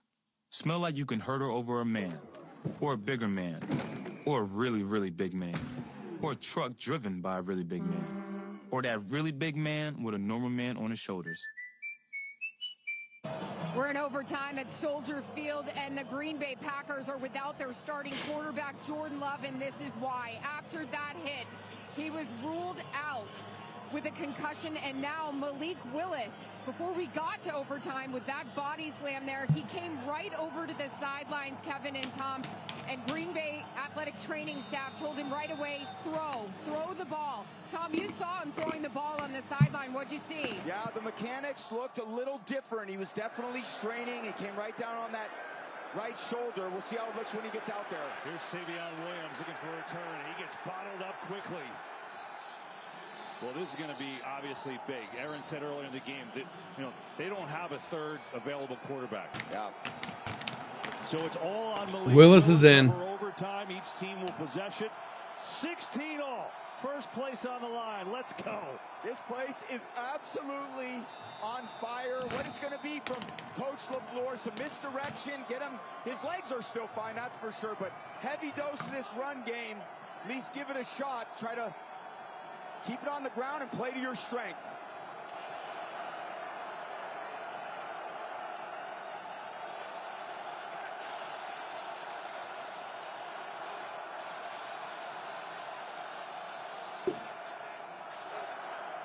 Here is Wilson on the ground and fighting his way forward for as many as he can get. He'll take 3 that time. Just running straight through the middle. The tie does not help us. Kind of offensive backfield. Nobody there to pick up the weak side linebacker. A tie counts as a win for them. A lot of injuries this Packers team has kind of withheld. Here's what it tells me. They can do it again. Detroit at 8-6 will be 8th in the NFC if they tie. So we'll be a game out. And the Lions can still make the playoffs only if they win out or Chicago loses their next 2 games. That's the only way we can make it, but we will not win. We will not be able to win the NFC North. Fundamentals, feet are underneath them, totally balanced, and an absolutely perfect throw when his team needed it. Now you see Romeo Doubs with a wrist injury. He's questionable to return, so maybe add another injury for Green Bay. And we haven't seen Jacobs in overtime. First down. Going to give to Williams again. Savion Williams trying to get that edge with that speed.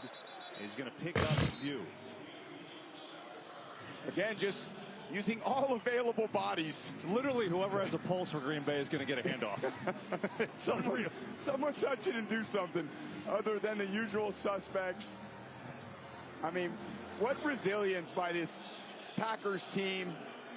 So well coached by Coach LaFleur. Coach Hafley come in this environment. Some crazy bounces at the end of the game, but man, and we're still mathematically alive for the division, but we again would have to win out. Bears would have to lose the next 2. Packers would have to finish below 11 wins, which means they would have to lose. They would have to lose their next 2, right? Because if they're at 11 wins and we're at 11 wins, they have a better record. If they're at 10 wins with the tie, they have a better record. So they have to lose their next 2. I don't know. I'm going to have to spend more time on it, but I'm pretty positive. Pretty positive. Because they count those ties as a win. And Packers have 2 wins on us. And this play's blown dead. Yeah. Got down to the play clock. Was the Lions are done from the NFC North, the way I'm looking at it. Mathematically, you could say they're in the division, but they're done from the perspective of, do we really think that the Bears and the Packers are going to lose their next 2 games? You know what I'm saying? I don't think so.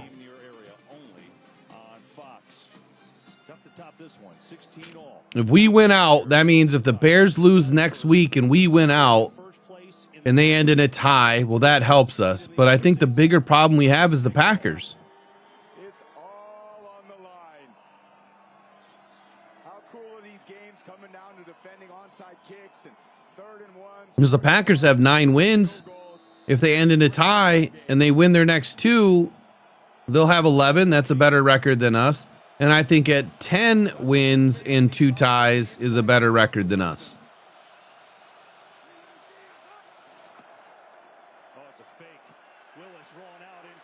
Jesus. Was that 4th? Okay, that was 3rd.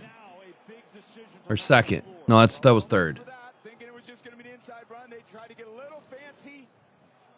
The little play action boot. Use Willis's leg. 2nd seed. We don't have a shot at the 2nd seed. Not on my watch, bro. Here I am, face to face. You talking about 2nd in division? Obviously, but with that into that wind, they're going to go. Impossible.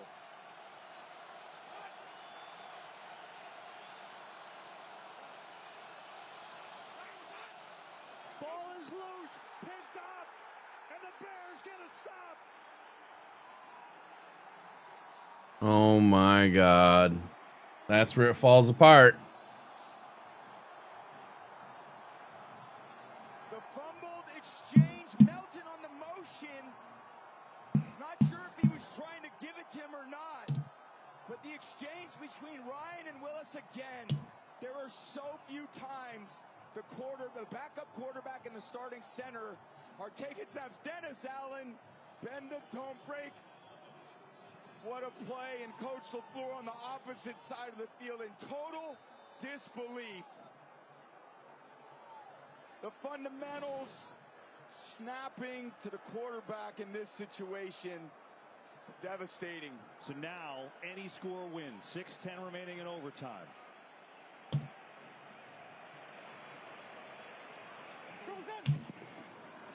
Caleb Williams looking.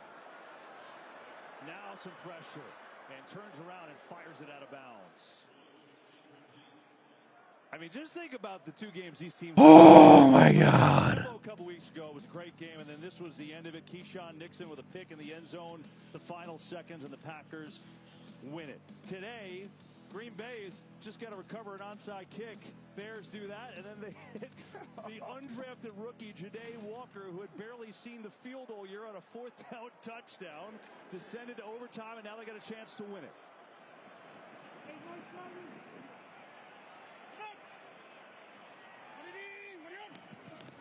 Swift, right side, and then good effort there by Swift. Didn't look like a lot there, and then somehow made it a 7-yard run. Packers say they have the ball, but the signal here is down. Oh, Packers have it. Oh, no way! The signal from the near side was that the runner was down. Yeah. Let's see. I don't know. I mean, it's super close. Let's see. Replay. Does he come down on Walker? He's still on. Oh, he's down. He's definitely down. 100% down. The runner was down by contact. Yeah. Big 3rd down. He's down for a long time. But what a run by Swift. Contacted maybe 2 yards downfield. And his drive and power, he's just been such an unheralded star for this offense. You don't see him as this power runner, but man, does he run powerfully. So now 3rd and 3. Manungai in the game in the backfield. Here is Manungai. Up the middle and a 1st down. In the Packers territory.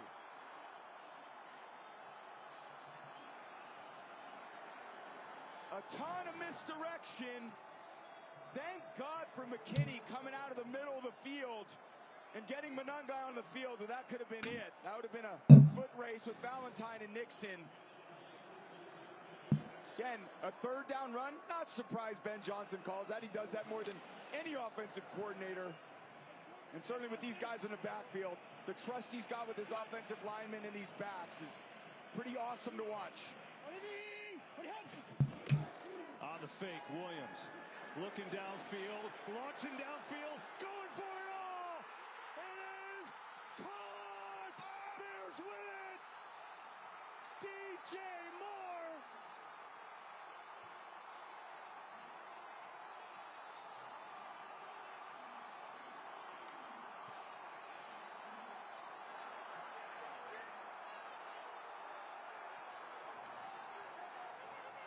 Well, we don't have to worry about a tie.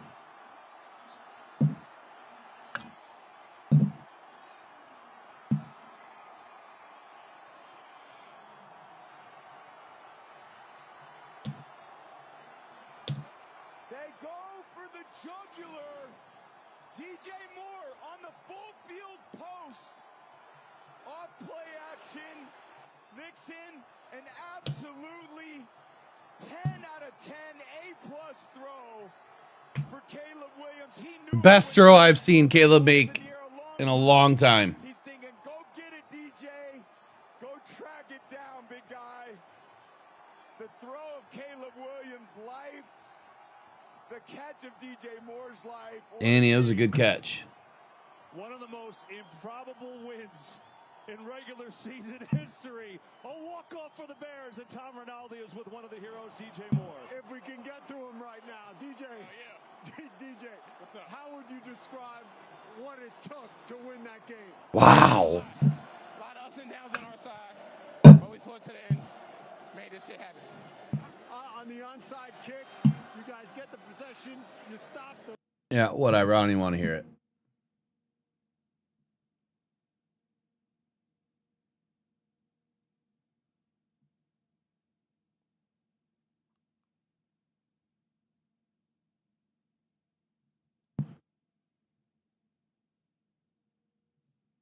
All right, let me get into a different screen.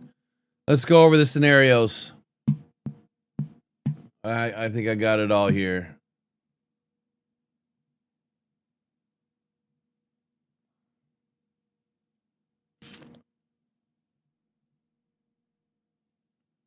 Oh man, I forgot. All of this is all messed up ever since I did this last night. Got my green screen back there still.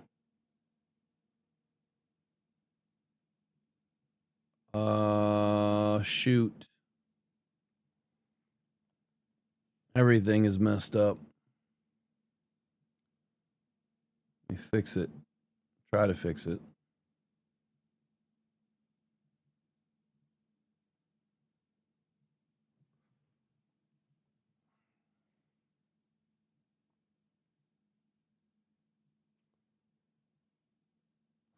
Fuck the Bears.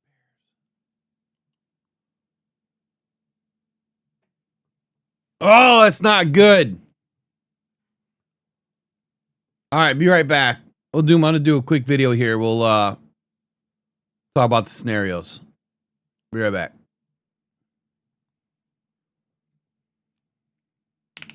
What a throw.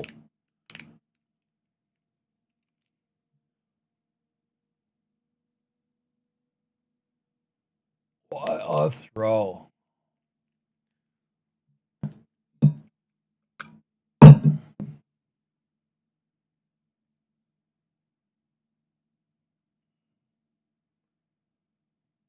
Oh, man. The stress of tomorrow is going to be insane.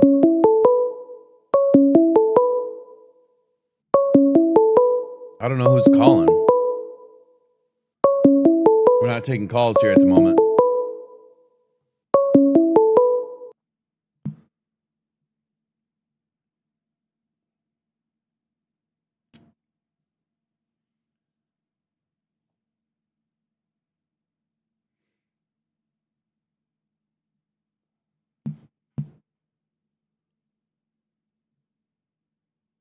pressured by Hutchinson. He goes down again.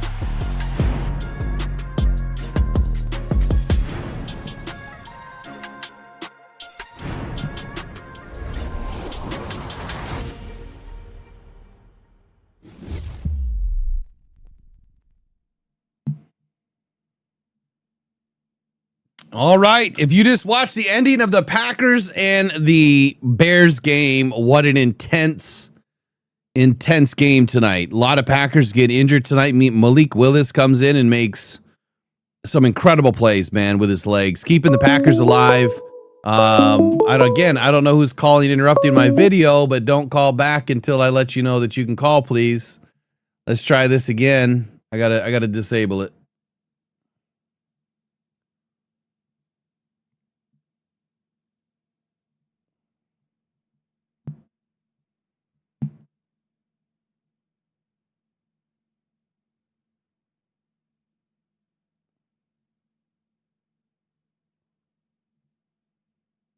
All right, we'll try this again.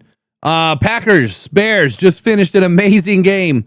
You just watched an ending in which I was biting my fingernails thinking that there was going to be a tie, which would not have been good for the Lions. Either way you want to look at it. But right now, mathematically, everything has changed. The Bears have an opportunity to win the division next week in San Francisco. But we're going to talk about what exactly can happen for the Lions. How can they stay alive? Can they win the North? Can they make the playoffs, which is the most important piece to all of this right now. But first, man, the Bears and the Packers game, what a game it was. According to the announcers, the most improbable win of the season. I guess a 1 in 12 chance to recover a onside kick. Pretty impressive. And then to throw a bomb. Caleb Williams has not been able to make a throw like that all season long, and he finally did it tonight in what was a huge win for the Bears, right now leading the NFC North. What are they, 11-4 now? 11-4-1. Ben Johnson has his team playing well, but the Packers, man, suffered a lot of injuries tonight. Malik Willis, he made a lot of plays with his legs, and I thought he played extremely well. I thought he looked really good. I thought he looked better than Jordan Love did. So here's the scenario. Right now, the current situation is this. The Packers and Bears, now this game is over. It's done. It's out of the way. Let's move on past the ties. Let me go into scenario number 2. So, hold on. Here we go. Now we're into scenario number 2. The NFC North title. Can the Lions do it? The Chicago Bears winning creates a massive roadblock tonight for the Lions division hopes, pushing them really to the brink of elimination from the NFC title race completely. But they're still in. However, the path to the playoffs via the wild card remains very, very, very much alive. So here's the breakdown of the new reality for the Lions. The new standings right now, Chicago Bears at 11-4. They have now clinched at least a tie for the best record in the division. That's right, a tie for the best record in the division. Green Bay Packers at 9-5-1. Your Detroit Lions are 8-6, and they play the Steelers tomorrow in a do-or-die situation. Now, the NFC North title, which I'm going to just call it the miracle path. We saw a miracle bomb. Why not have a miracle path for the Detroit Lions? If the Bears now winning means that they have reached 11 wins, the Lions at 8-6 can now only reach a maximum of 11 wins. So there's that. But they can only do that by winning out and going 3-0 in the last 3 games. So this means the Lions can no longer finish ahead of the Bears outright. They can only hope to tie them and then beat them based on tiebreakers. They beat them in week 2. We need to beat them in week 18. The Lions win the division only if these things happen. Number 1, the Lions must win out and go 3-0, beating the Steelers, the Vikings, and the Bears, finishing 11-6. The Bears, now they must lose both of their remaining games. This is exactly why I did not want the Bears to win tonight. I don't know why you would want to root for the Bears, but now you have the most unlikely situation happening where they're going to lose to the 49ers and the Lions in the next 2 weeks. 2 good teams or 3 good teams? Which is it? You tell me. The Bears are playing pretty good right now. The Lions, they would win the tiebreaker in that scenario if the Bears do lose to San Francisco next week, and then they lose to the Lions in Week 18. The Lions would then at least have a head-to-head split with the Bears. I'm sorry, the Lions would own the head-to-head with the Bears, and then they would own the NFC North division record, at least at 11-6, assuming that the Packers don't make it difficult for them, right? So the Lions would win the tiebreaker, since the head-to-head would likely be split 1-1 in this scenario. Then it would go to the division record. The Lions likely need this win over the Vikings and the Bears to bolster that record, which they do. So if the Bears win or tie one more game, the Lions are mathematically eliminated from the division. The second piece to this, the wild card race, the realistic path, is now the primary focus, right? Well, with the Packers losing, the Lions gained slight ground on them just a little bit in this loss column, but the Packers tie from earlier in the season is what is keeping them effectively a half a game ahead. That's right. It sounds weird, right? How can a tie keep you in? Well, unfortunately, a tie is counted as a win when it comes to playoff seeding. And if the Packers finish, let's say 10-5-1, 10-6-1, well, that tie is mathematically better than the Lions finishing 11-6. Make it make sense. I don't understand it. I don't know why it's that way, but it's that way. So if the Lions win out and they go 11-6, this is really non-negotiable. Then losing a seventh game, finishing 10-7, puts them at the mercy of too many other teams in the NFC right now. Step 2, the Packers stumble. If they finish 10-6-1 or worse, right? They have to finish 10-6-1 or worse. The Packers right now at 9-5-1. They have 2 games left versus the Ravens and the Vikings. If the Packers go 1-1 or 0-2, they finish with 10 wins plus the tie. Lions with 11 wins minus the 10.5 wins. Looks like they have the better record than the Packers. Doesn't work that way. The Lions would at least end up with most likely a wild card playoff spot. I don't know how it makes sense, but it does. I don't like it any more than you do. The Lions need to win out. The Bears need to lose 2, but we do know this. The Bears can't beat the 49ers next week, because if they do, they win the North outright. It's over. It's done. The Packers, on the other hand, they need to keep losing. The only and best path for the Lions is everybody else lose, Lions win.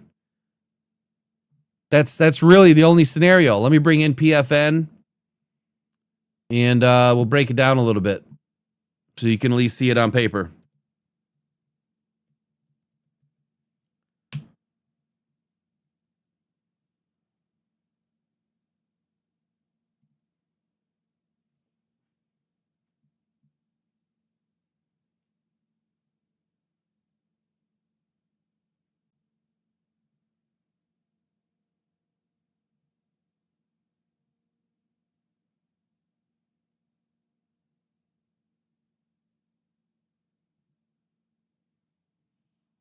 All right, let's see what this thing comes up with.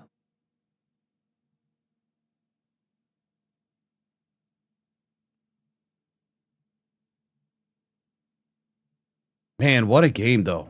What a game. Shrink this down.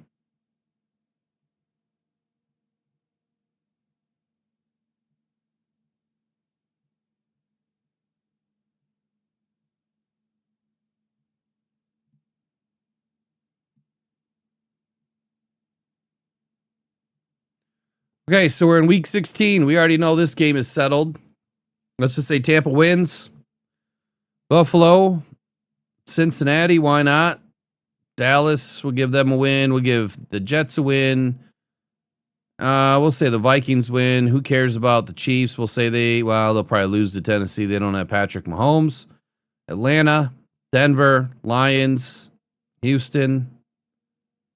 We'll go New England in this case, and San Francisco. Old Man Rivers, I don't think he's going to get it done. The week after that, in week 17, we'll go Dallas, we'll go Lions, we'll go Broncos, we'll go Texans. We got to go Baltimore. We'll go Seattle. We'll go Cincy. We'll go New York. We'll go Pittsburgh, Jacksonville, Tampa, New England, Tennessee again, why not? Buffalo, 49ers, Rams. Week 18, Atlanta, Buffalo, Lions, Cincy, Broncos, Texans, Jacksonville, Rams, KC, Green Bay, Dallas, New England, Philly, Baltimore. We'll say Seattle for now, but San Francisco could win that game. Tampa.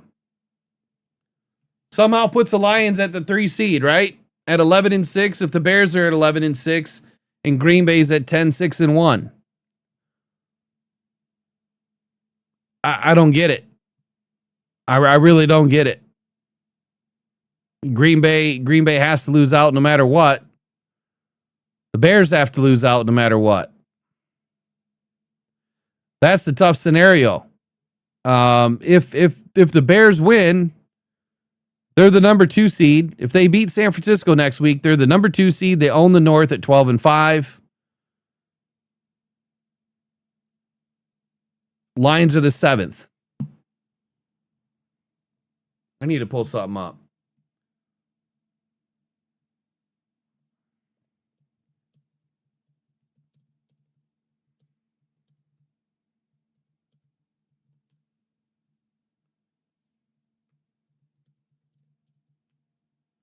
I want to make sure I understand this right.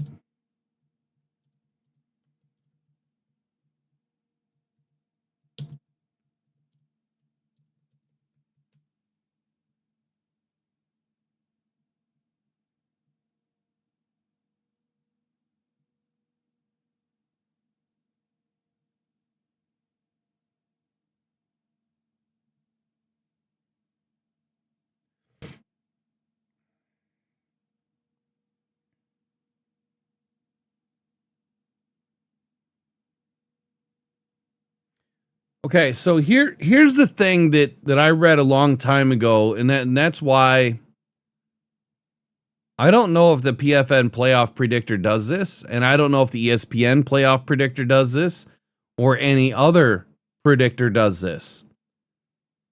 But when you go by a margin of percentage,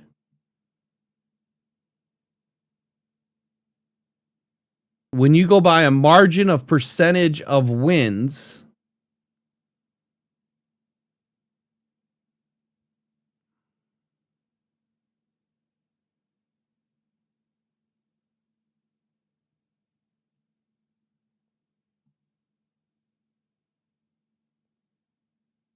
hold on here, let me think this through. If you go by a margin of percentage of wins, that they count that that they count the tie as a half a win, right? As a half a win.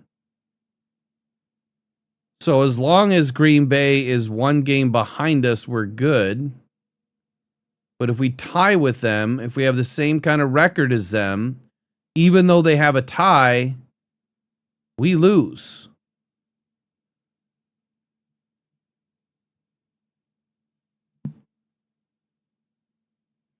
See, what the NFL rulebook says is if there's 2 clubs that have a head-to-head, the best 1-loss tied percentage in games between the clubs, that is how they figure it out. It's the percentage that matters. It doesn't even matter really about what the overall number of the record is. It's that percentage. So because a tie gives you a half a win, that changes things. So where can Green Bay gain ground? Well, they can only gain ground in week 17 and 18. Oops. If they beat Baltimore and they're at 11-5-1,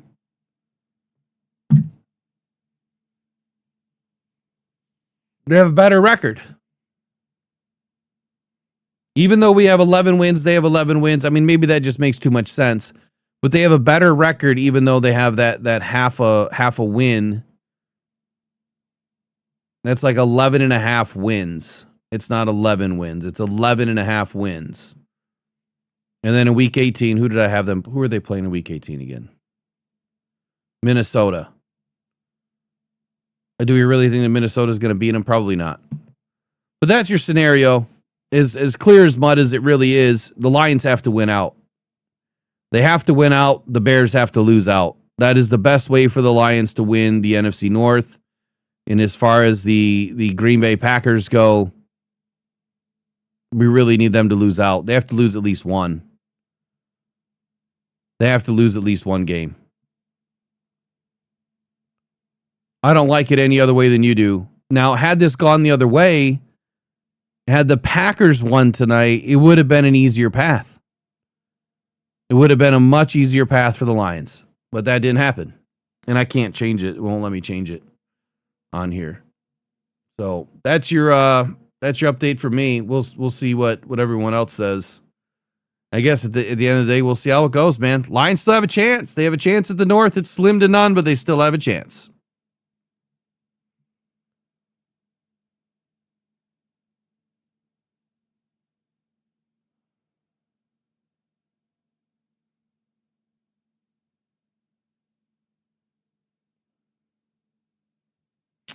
I don't know if Green Bay starts reeling or losing after this. I don't think so. Not with Willis, man. That dude can ball out. I think he's just as good as Jordan Love. All right, Robbie, good night, man.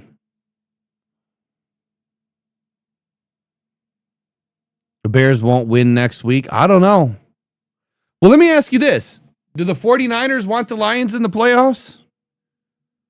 Because right now, if you go and look at who they've got to play, they've got to play the Bears in week 17 and the Seahawks in week 18. And even if they were to lose to the Bears in week 17 and week 18, they're still in. They're still in. They don't have any skin in the game right now. None. The San Francisco 49ers are still in at 11-6 as the 7th seed. And they would play the Bears again at the Bears to open up if the Bears ended up as the 2 seed. So who do the 49ers want to play? That's the bigger question.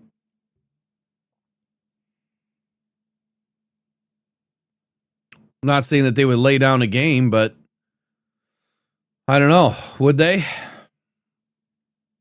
Would they lay down a game? Or just for grins, let me go through this one more time. I'm going to have Green Bay losing today. Green Bay winning next week. I have the Bears winning next week.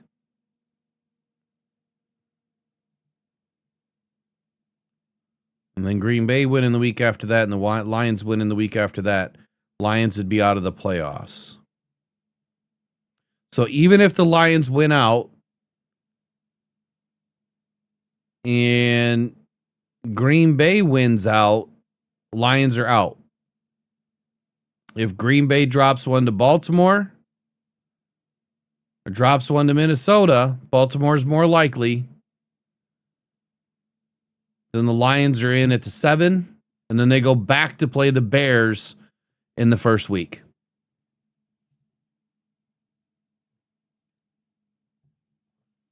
That's messed up. That is absolutely messed up.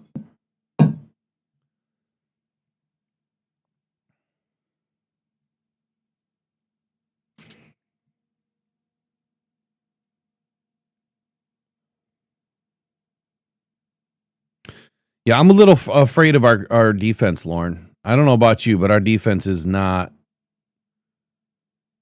Our defense is not. It's not looking great. It's not looking great. Our offense is not looking great. We got some major issues on that offensive line. I'm not beating myself up over it, Steve. It's just y'all laid the egg tonight. Y'all shit the bed. You had the game. You had the game. And you just had to go and dirty up your draws. And for what reason? How do you not call a time? How does Matt LaFleur not call a timeout to prevent a touchdown? Right? I don't care about 30 seconds and 2 timeouts. You want to stop the touchdown. That's your first thing. Stop them from scoring. Call a timeout. You see them line up. Get your defense a breath. Make sure they're good to go. You know what I'm saying? Make sure they're good to go, and they blew it. The Packers needed to pull that one out. It's been a weird season. You know what makes it really weird? As I think the NFL. I think the NFL is making it really weird. I think the refs are making it really weird. Tonight's game I thought was called pretty good. Outside of Booker should have been ejected for that hit on Love. Wasn't. I don't like that because, Brian Branch, taps somebody in Green Bay and he gets ejected. Tapped. That was a clear strike against Jordan Love and he doesn't get thrown out of the game. It doesn't make any sense to me. Doesn't make any sense to me at all. But Steve, you can't tell me I'm wrong, man. Like, I can't believe LaFleur didn't call a timeout there. You had to stop that touchdown. Had to. Just had to do it.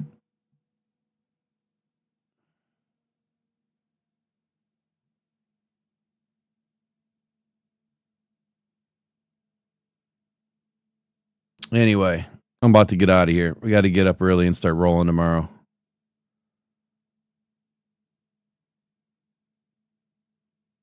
So I guess what's the call now? Who's gonna pull what out? Are the Niners even healthy?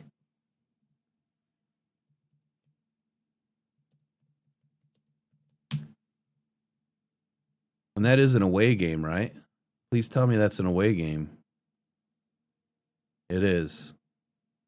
Ben Johnson's been there before. Oh my God, they got a shitload of injuries.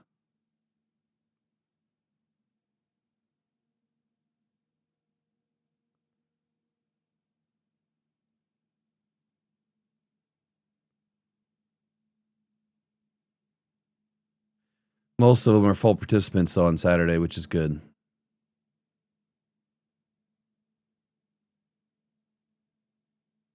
They got to stay healthy. All right, I'm out of here, y'all. It's been a long day. Freaking Packers. Steve, this is why we hate the Packers, dude. Hate them when we lose to them. Hate them even more when they don't help us. I don't know. This was a tough rooting guide tonight. Really, really tough because you hate to root for if you're a Lion, you hate to root for the Packers and the Bears. So it just, is what it is. It's tough. I don't like not having control, right? You gotta have the control of your own destiny. The Lions don't have that now. Now they have to rely on other teams to lose. And that starts with the Bears next week. Starts with the Lions tomorrow, but then it starts with the Bears next week. So as long as the Lions win tomorrow, our hands are in Ben Johnson's control. Like our future is in Ben Johnson's control. I don't like that. I don't like that one bit. Not one bit. So, oh my God. Anyway, we'll see you guys. Lions got to get a win tomorrow. I'll do something tomorrow. I'll be on tomorrow and do something. We'll see you guys tomorrow. See ya. Adios. Wrong button. See ya. Pressured by